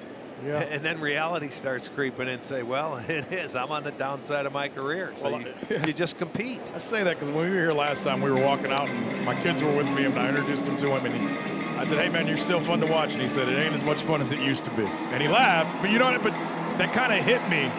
Like, this is a grind for him now. Maybe it wasn't a grind in the beginning. No. Oh, man, the way he could swing the bat, it was fun. He'd love to come to the ballpark every day.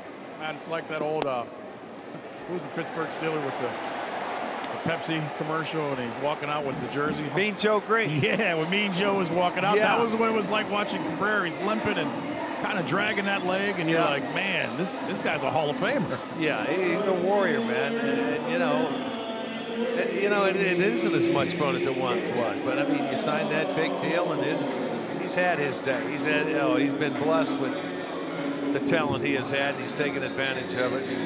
You're going to miss guys like that when you're watching guys play, and you just hope somebody comes up and can take his place. When you've got the flat-out God-given talent to just go out and beat people, there's nothing more fun in the world than that. Yeah. But I think there is also, I know where you're going, a certain amount of satisfaction that comes with still being able to do it with the wisdom you've gained over the years. Maybe the body still isn't there, right? But that's how you beat him. You outfox him now. Tito said that's what Kluber did to us a couple weeks ago. He said he doesn't have the same stuff, but he still knows how to get hitters out. Right. You still find a way. You played a. Hey, that's what all that experience does. Castro trying to bunt, and he fouls it off. It's 0-2. Tigers down 2 here in the 7th inning. Yeah, that ball out of the zone. Got to bunt strikes, just like if you're a hitter. Now here's where hopefully Shane Bieber can just put him away. It would be nice without moving any base runner. He's got the opportunity. Be careful with that breaking ball in the dirt. But Hedgie does such a great job back there, keeping it in front of him. First time Bieber's had any trouble in this game. Tigers had a base runner with 2 outs in the 2nd, with 2 outs in the 3rd, and with 1 out in the 6th. That's been it. But he fouls another pitch off here. It's 1-2. And a word now from Cleveland Clinic. Cleveland Clinic. Get the care you need when and where you need it. Visit clevelandclinic.org/access.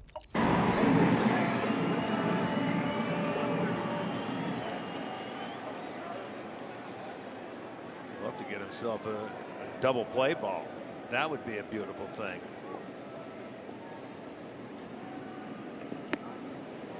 Take him off that break, the ball down and in, up and away.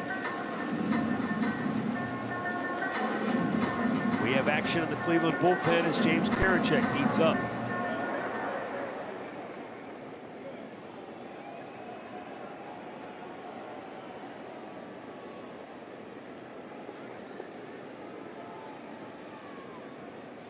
There it is. Strikeout number 8 for Bieber. He took him off that pitch for one pitch. See, that's how you work it. That's why when you get ahead of hitters, he tried that down and then he fouled it off. He said, I'm going to go up and away with one to take his eyes off of there and then go right back in with that good slider and gets the strikeout. Out number 1. And now Jonathan Schoop, who is 0 for 2. Twice he has hit the ball to center field tonight. Still trying to use the big part of the field as he was earlier when he was making his comeback from that bad start that he had. When we saw Schoop last, he was riding a 12-game hitting streak. It was just on fire. That streak came to an end in Cleveland. Since then, he has hit 141. Oof. Remember the beginning of that 12-game hit streak started against us here. Yeah. Remember he had the four hits in the one game, the doubleheader? Yes, he did. He was the one that talked to Straw as well. He was the one that got Straw going. You're right, at second base. Yep. And didn't he have 2 more hits the next night? Yes, he kept hitting the ball hard. Yeah.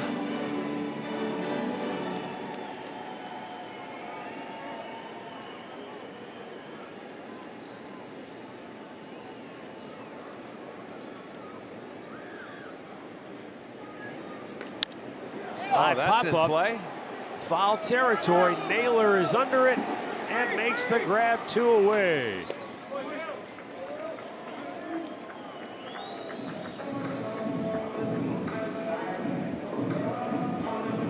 Well, look at Bieber. You want to talk about efficiency. He's had 89 pitches. You got a 13, a 12, a couple of 14s. The beautiful 5th inning where he went 6 pitches. And 15 you shoot for. That's probably your average there you want to stay.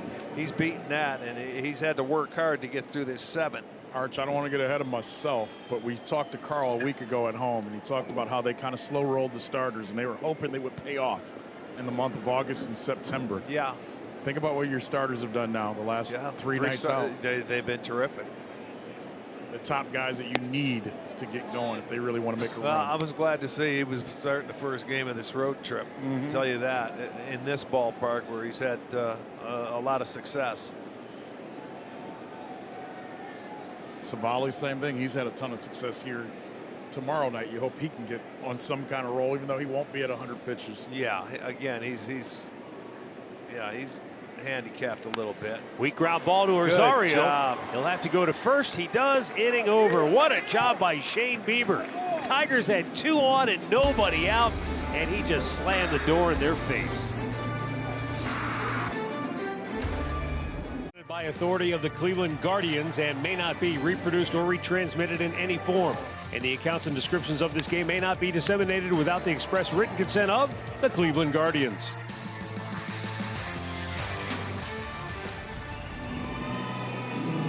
Shane Bieber, just another incredible performance tonight.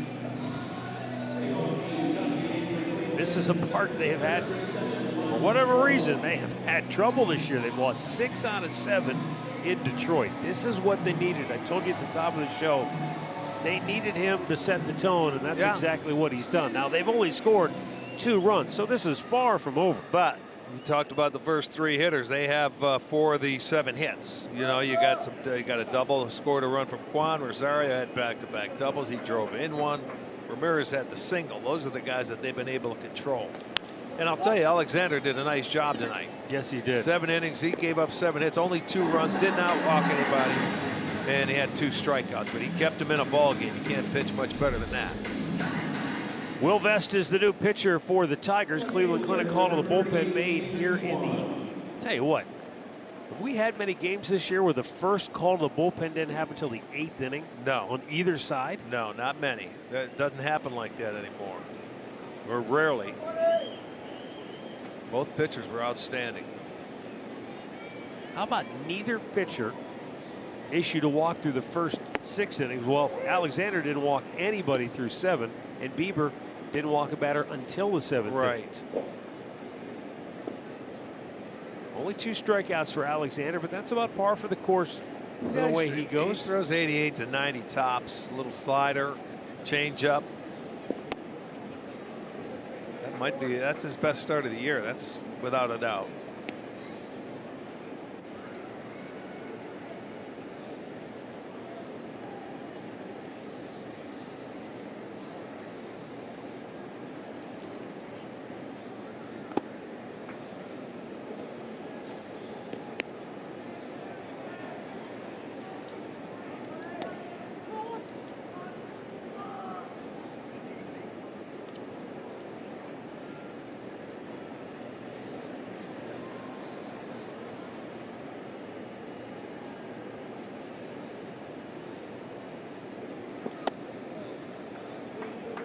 Will Vest, this is the 24th time he's pitched at home this year, and his earned run average in 23 games at Comerica is 146. 24 2/3 innings, 25 strikeouts. Well, you better throw this guy strikes because he's not going to help you out. Here's the first walk by Detroit. Our Miller Lite moment. Back in the 6th inning, Stephen Kwan led off with a double. He turned on a fastball, hit it off the wall in right field. And then Ahmed Rosario doubled inside the bag. Yeah, that was a big inning. They had an opportunity to get more, add on, but they got the double play ball to get him out of the inning. And they only scored 1, so it's a 2-0 game, still in reach. High fastball. They crowd Rosario in right center.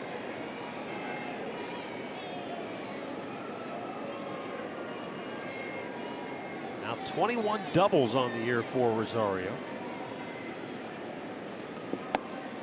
Yeah, those doubles started to come with him when he started to pull the ball a little bit more. You know, instead of shooting them all to right field. Ever since June, he started really sitting on some breaking balls and turning on them, hitting off-speed pitches. He's pulled to the pull side.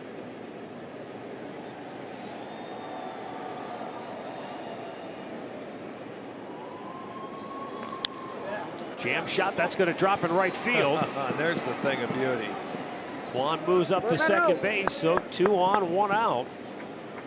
And again, Rick, it's that top of the order that had been handcuffed by the Tigers in the 7 games here at Comerica earlier this year, but they've been setting the table. Yeah, he fought this one off. This was down inside. See, he can do that in his sleep. He can stay that way.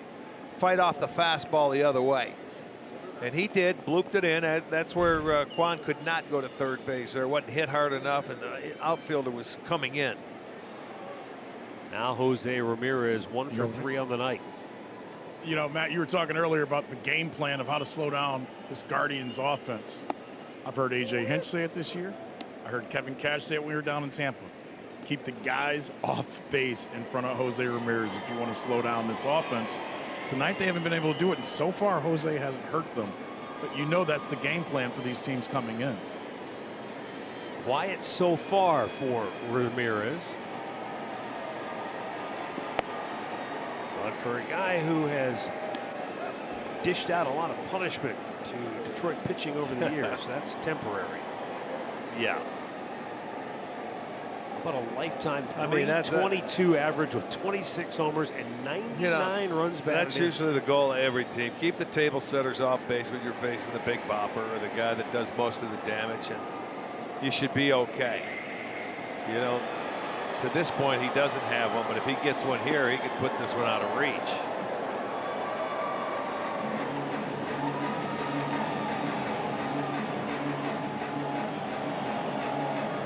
So far, Will Vest playing it very close to the vest. I hear you. With Ramirez. Right, the off days didn't. That was too much. Yeah, that was bad. I expect that on Arch. I didn't have 2 off days. Hey, Matt, I had somebody tweet me. They go, man, Arch seemed way happier with those guys on Sunday than with you guys. I was like, because we're family. We can't stand each other. Who was that? One of your friends? Yeah, I don't got no friends. Yeah, I was going to say.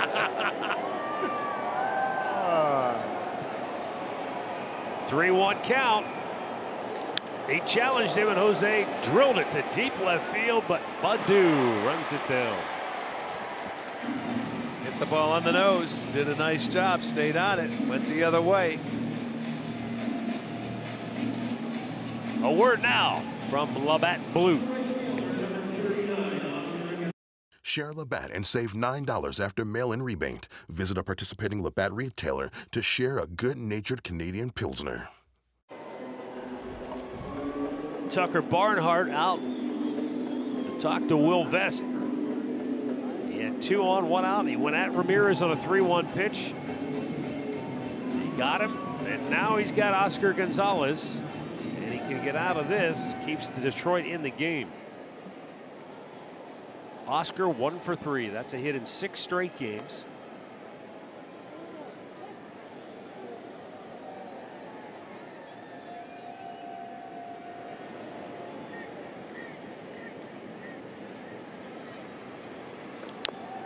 Chops that foul. You know, when he first came up, the report that Tito passed along to us, ultra aggressive. Right.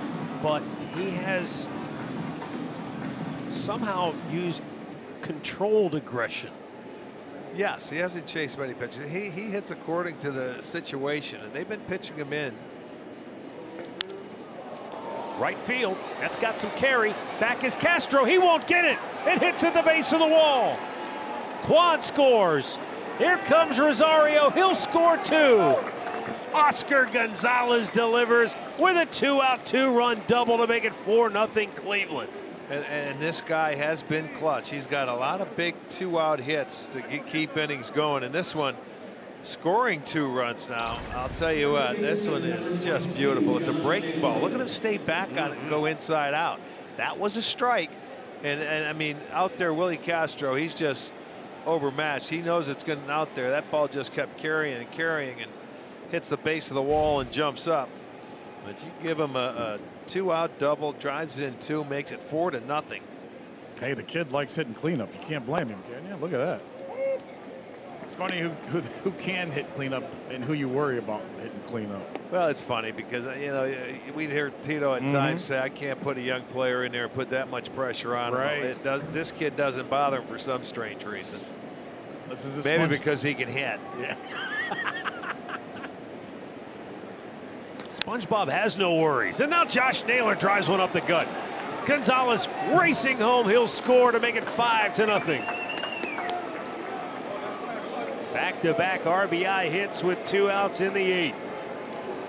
And Josh Naylor with a 5-game hitting streak and 54 runs knocked in on the year.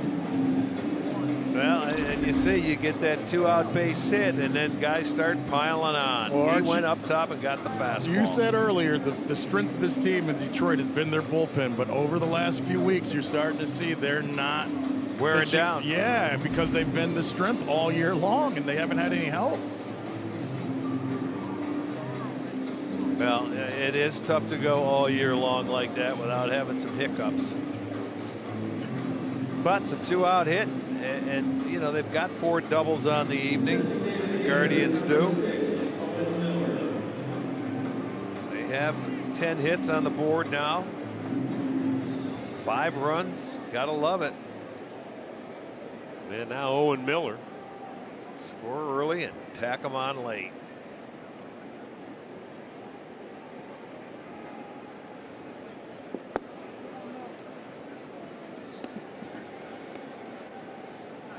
Boy, Will Vest, who I just mentioned a moment ago, had pitched so well at home this year.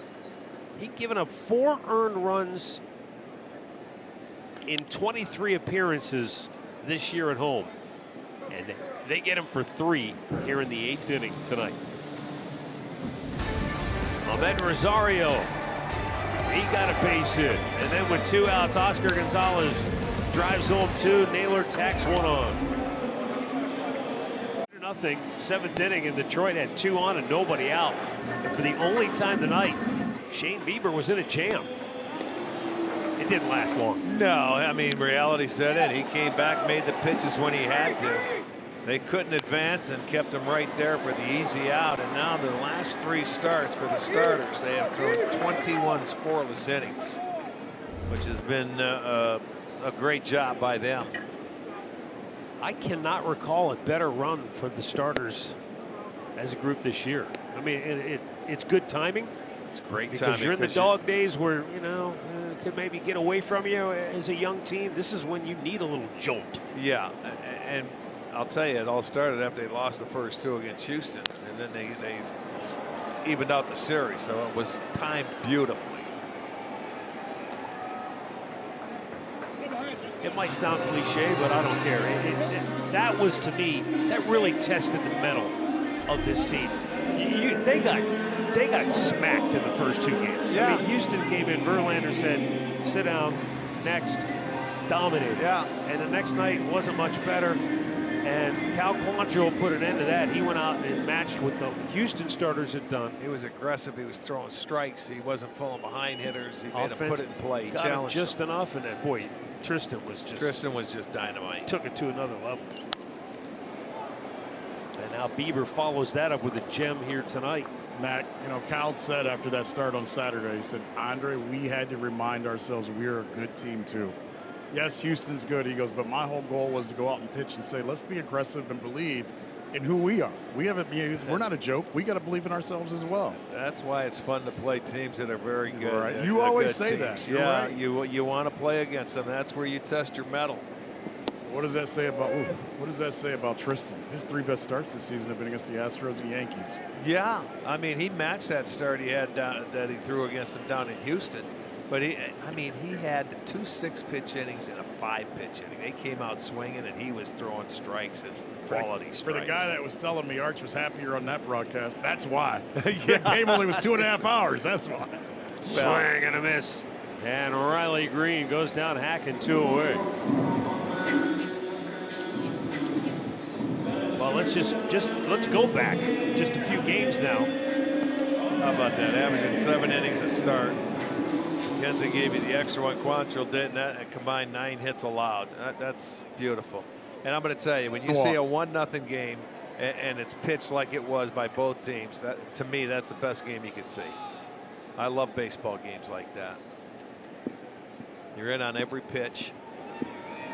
Now, I want to see Zach Plesac join that crew. Yeah. Because obviously he's pitched into some tough luck this year, but well, as he said himself, yeah, that's in the past. Can't let that. You can't bring can't bring it into your anywhere next else. start. So we'll find out on Thursday. Carl and I had a good talk about that. And he says the thing that he's harped on him is he said in 2020 he knows it was only 60 games. Zach Plesac had 6 walks. He had 5 his last time out. He said it's time to be aggressive. Go back to being who you are. Stop worrying. And he said part of it probably is he's allowing other things that are, you know, he goes, the ball not getting hit out of the infield, guys getting on. He says he's allowing that to be the issue rather than remembering who he is. 0-2 count on Baez. Karinchak trying to make quick work of the Tigers. And he did. Oh my goodness. Overmatched. Wow. 8 pitches is all it took. Karinchak to quiet the Motor City Kitties here in the 8th. Stay tuned for Guardians Live, presented by Toyota dealers. Alan Jensen will have the highlights analysis. We'll hear from the Guardians and skipper Terry Francona and a whole lot more coming up next.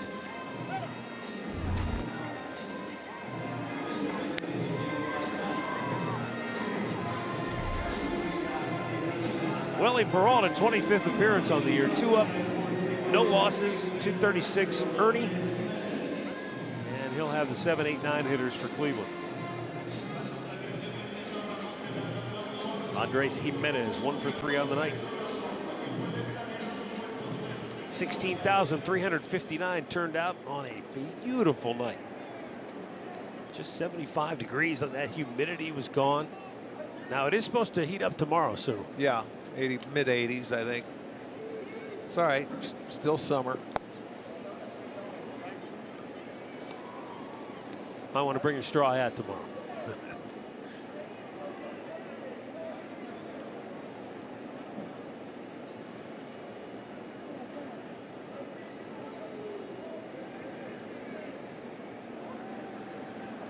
Andres Gimenez fouls it off. He made great defensive play earlier tonight. The thing that I've noticed with Gimenez this year, aside from the obvious, you know, the great play, the confidence, it's the joy and the humility that he plays with. There's a ball yanked deep right field. That's going to go all the way to the wall, and he's got at least a double. He turns and looks at third, but he holds right there. Mike Sarbaugh says, "Whoa, big fella, whoa, Nelly." Yeah, that's all right. Down the line, it's tough to get 3 right there. But he did a nice job. An 0-2 pitch, hung him a changeup. How about that? And this guy, he keeps his hands back very well, but it was inside. You don't want that pitch. He's very good inside and down. He can get the barrel of the bat to the baseball, but he's hustling. He was thinking 3, but it will hold up for the 5th double of the night for the Guards. Seen a lot of smiles from Gimenez this year. Yeah, he plays a game. He has a lot of fun playing this game, and I'll tell you what, he works awfully hard to play it.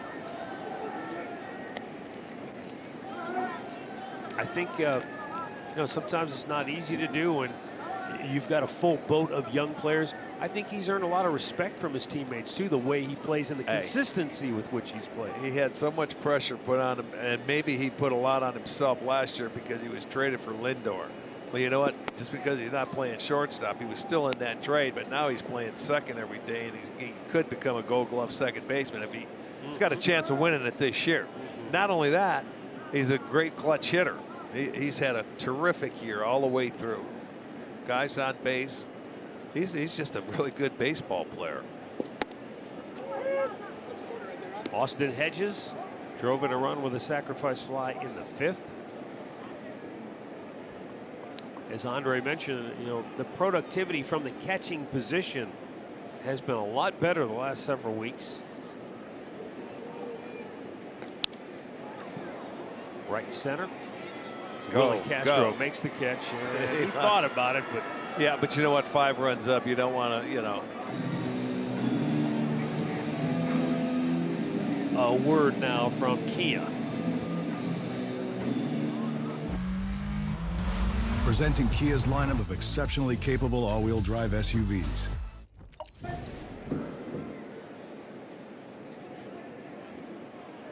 Here is Miles Straw.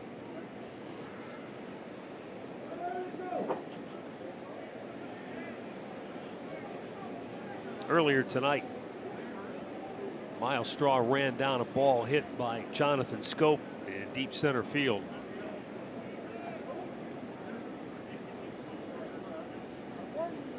And when Straw was coming off the field, Schoop was still out there going to second base.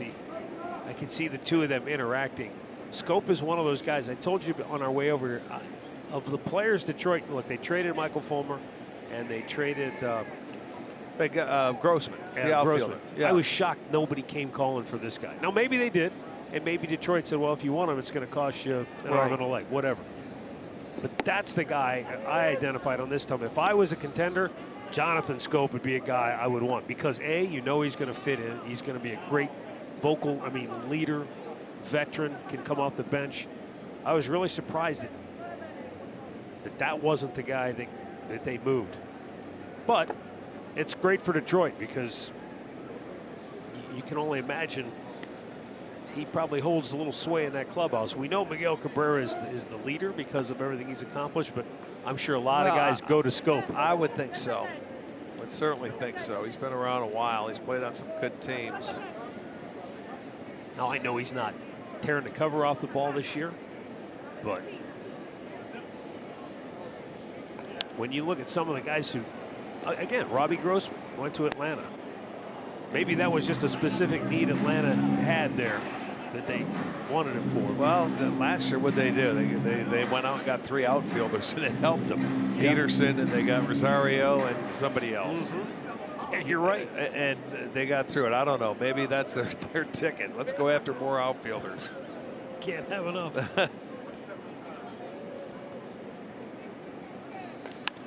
Right at the first baseman, Harold Castro, 2 down.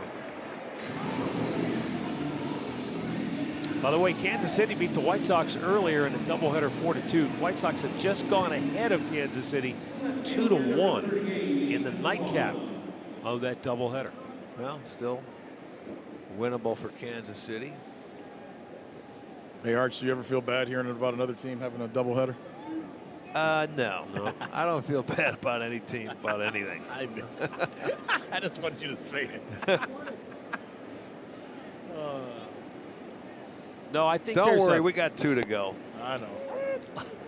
There's a sick sense of, oh, did you hear so-and-so played 19 innings last night?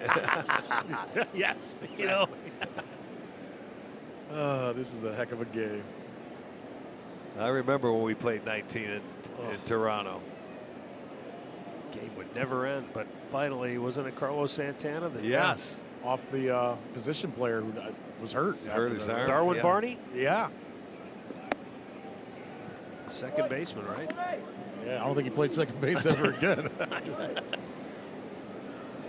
By the way, the Twins are in action in about 40 minutes. They're out in L.A. to play the Dodgers. Joe Ryan against the lefty from the Dodgers, right, Arch? Urias. Urias, yeah.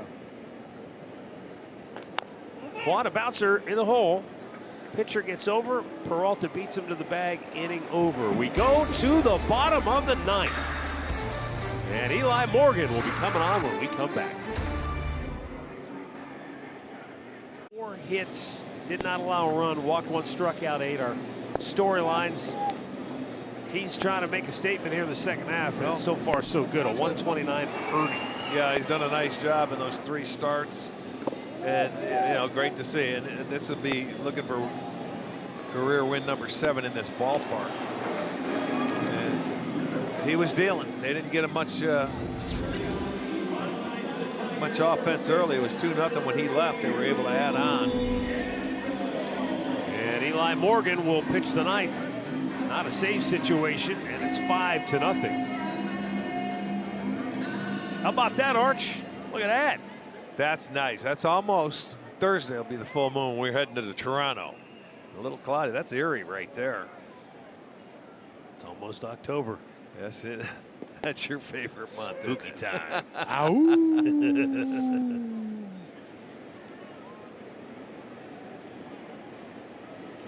I get text from Andre once a month. For out in Arizona, because he knows it's a full moon and he's busting me every time.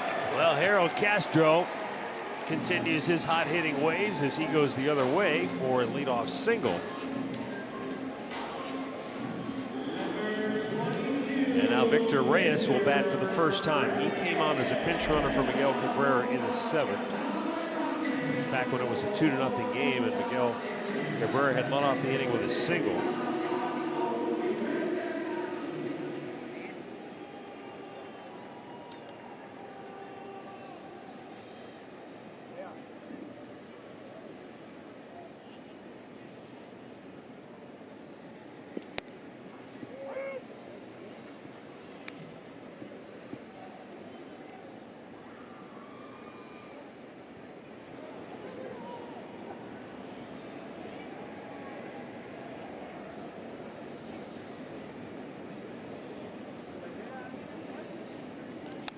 Back out of play. On Sunday, the Tigers were down in Tampa. They were playing the Rays, and it was a scoreless game into the 9th.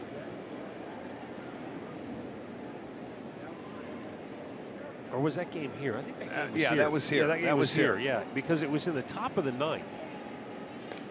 There's a line drive, base hit, center field. This is not the way Tito wants to see this inning open up. 2 on, nobody out, because in that game against Tampa, it was scoreless into the 9th, and then in the top of the 9th inning with 2 outs, Tampa Bay scored 7 runs. And the people that are in charge of looking that kind of stuff up could not find another instance ever in which a team scored 7 two-out runs in the 9th inning or later of a game in a scoreless ball. Yeah, but that's hard to do. Yeah, in a scoreless game, I can imagine.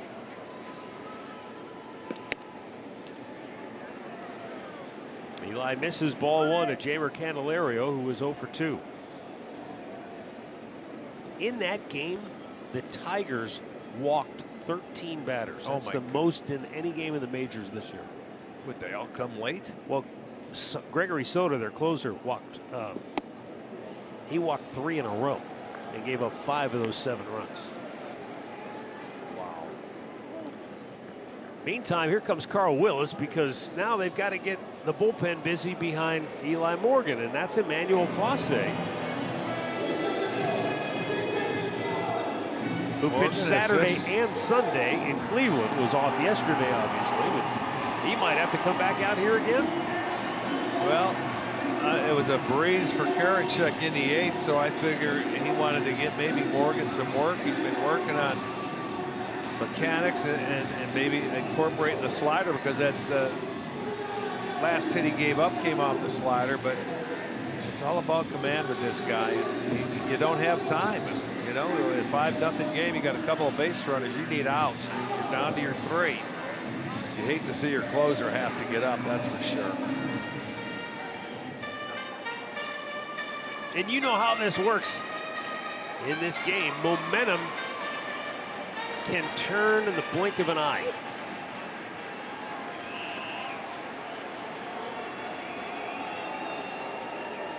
Two-0 pitch. 3-0.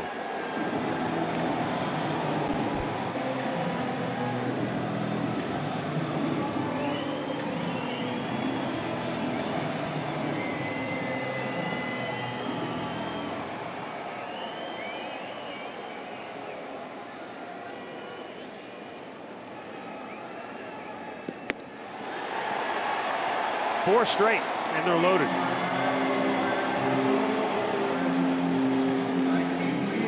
And I would imagine by now Clase is warming up. Yeah, he's gonna furiously. And this will probably be the last hitter for Morgan, unless he gets something special like a double play or something that he can hang his hat on. Certainly would think so. You know, it's funny, I mentioned momentum. You know, Rick, you think in baseball that momentum is with the offense at times, but they don't have the ball. You would think, common sense would tell you the momentum is the guy with the ball, and yet sometimes he can't stop it. Yes. When it starts to get away from him. Well, whoever that pitcher may be. He can get you out of jams quickly. He can also get himself into jams quickly. And he's in one right now and searching.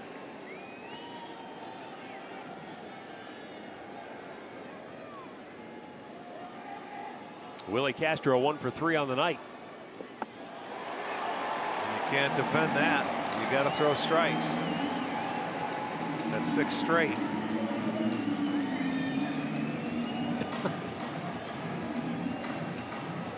I mean, what do you say? He's just hoping he gets an out right here. Oh, he swung at a 2-0 pitch and that's fouls what it you off. know what that's what hitters do. They help out a guy that's in trouble. And that didn't even look like it was going to be a strike, because it wasn't on a 2-0 count in a situation like this with your down 5. That's ball 3. You should not help a pitcher out. You should take that pitch, because if you hit a grand slam, you're still down a run. You should be on base trying to get on base, not trying to hit one out of the ballpark. So that was his mistake right there, the hitters.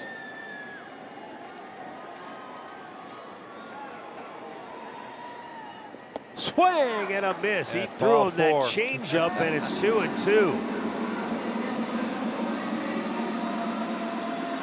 This is out of the zone too. Off the plate, change up away. Now that's what gets Morgan back into the count, and it gives him confidence now. 2 little swings like that can change.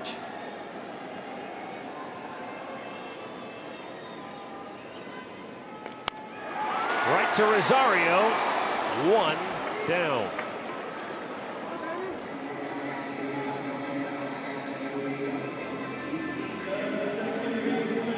Kind of hit it in slow motion. Yeah, well, it was a changeup and it's off the end of the bat, so it was in slow motion. Runners aren't going anywhere. They're down 5. You got to see it hit the grass before you start running. That's for sure.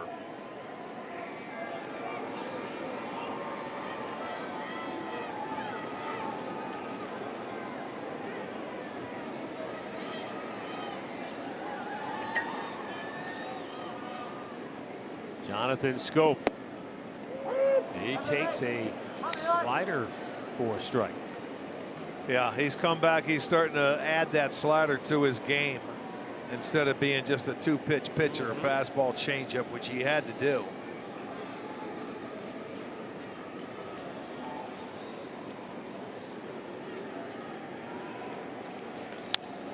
And he comes back with a good fastball. I can see how that, that slider's going to make your fastball a little bit better. Right. And then they can't just sit on the changeup. Bingo. As far as your secondary pitch. And that's what he's trying to do, incorporate everything he has.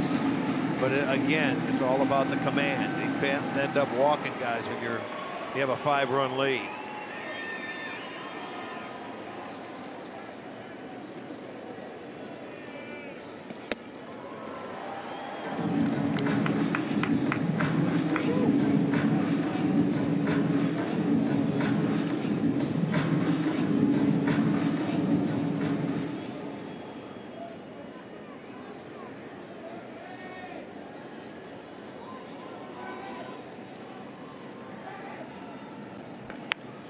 Schoop shoots one into the crowd over the dugout on the right side. 1 ball, 2 strikes. Bases loaded, 1 out. Bottom of the 9th, Cleveland with a 5-0 lead. Singles by Castro and Reyes. And then a 4-pitch walk to Candelario. And after he fell behind Castro 2-0, the Tiger switch hitter checked his swing and fouled a pitch off. And ultimately, he made the first out of the inning. And swing and a miss. That's out number 2. Schoop went fishing. And now Morgan is 1 out away. That was a good slider. That was beautifully located, man. Down and away. You forced him to chase your pitch, but it's down. And it was out of the strike zone. So that, to me, I love that pitch. He wasn't using that up until about last game. But that was well located to get the 2nd out. Eric Haas will pinch hit for Tucker Barnhart, who was 0 for 3 tonight. And just 2 for his last 22 overall.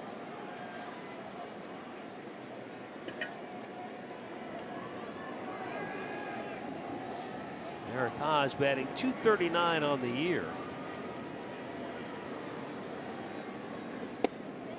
He does have 8 home runs and 8 doubles.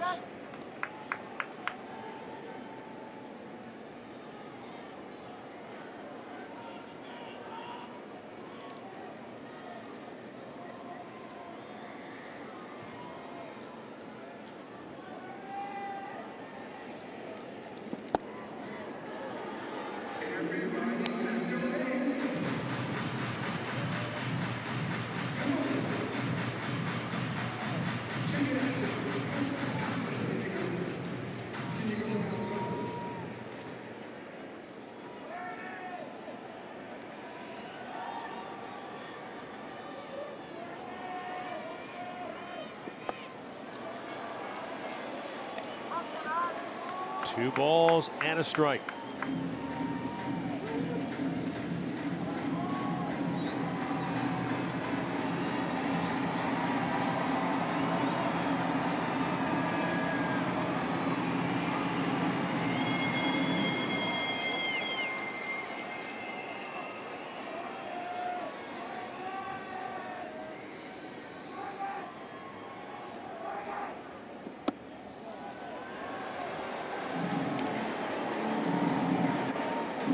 now Haas, perhaps knowing exactly what Willie Castro did not know, which is you need another base runner here. You need a walk to force in a run. Yes, you do.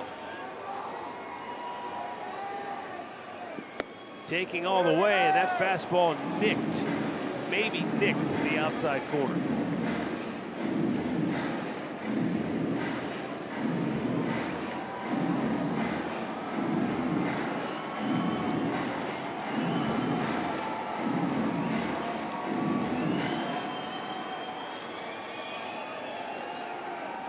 Could be the final pitch of the night, one way or the other, for Eli Morgan.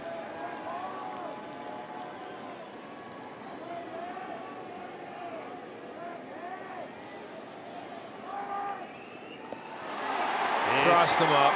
Ball 4 to the backstop, a run is in, and now the tying run to the plate. And Terry Francona is going to have to make the long walk to the center of the diamond and wave to the bullpen for his all-star closer, Emmanuel Clase, to try and rescue Cleveland from a potential disaster here in Detroit.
Bases loaded and 2 out in the bottom of the ninth. Clase, for the 49th time this year, has 2 wins, 2 losses, and 24 saves out of 26 opportunities. On the year, his earned run average is just 1.36, and in those 46 and a third innings of work, he has walked 6 batters while striking out 48. And he has yielded a batting average against of only 159.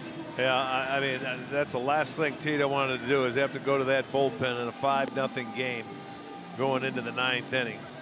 But when Eli Morgan couldn't get it done, they started off with 2 hits. He walked the next, bases loaded, had a chance to get out of it, and then you had a pinch hitter and walked him to, you know, get him in. I don't think the pitch selection was very good on that last at-bat by Morgan and Hedges.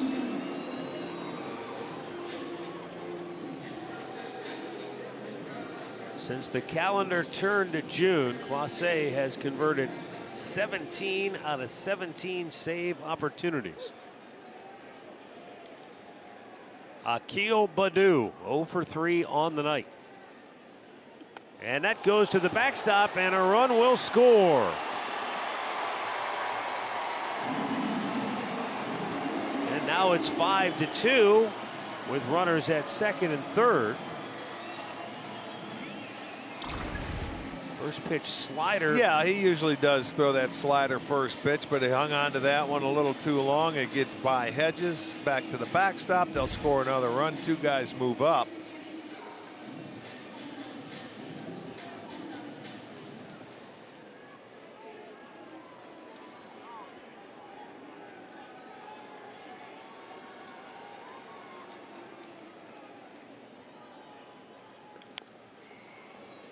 Chopper foul over toward first.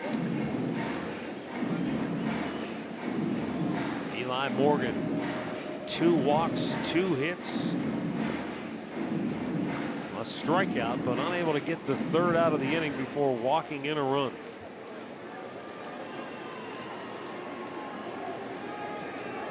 And now the 1-1 from Clase.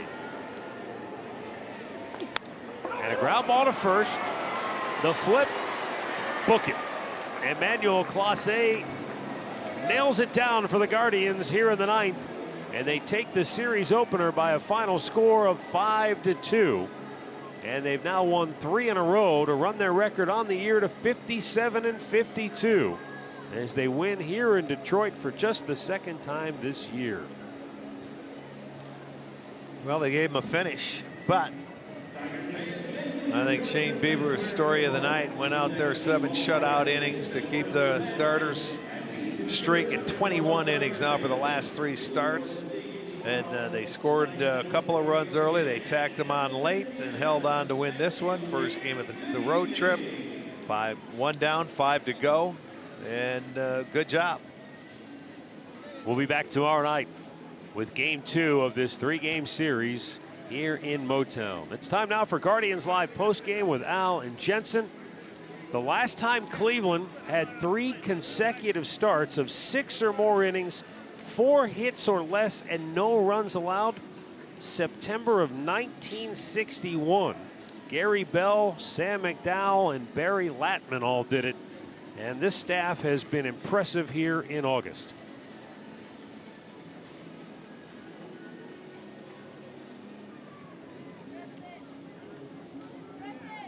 Toronto's going to be a tough offense to try and stymie, but right now, keep the good momentum going. And I'll tell you what, this offense, it should have been a lot easier in the 9th inning, but a win is a win is a win. It certainly is. 3 wins in a row for Cleveland. And if the Dodgers take care of business tonight against the Minnesota Twins, Cleveland will be tied level. First place. Let's go. Indeed. Stay tuned. Guardians Live coming up next. Plenty to talk about here. 5-2 the final. Cleveland, a winner over the Detroit Tigers. They've won their last 4 now against Detroit. Will they keep it rolling tomorrow? Perhaps. We've got this one to talk about coming up next.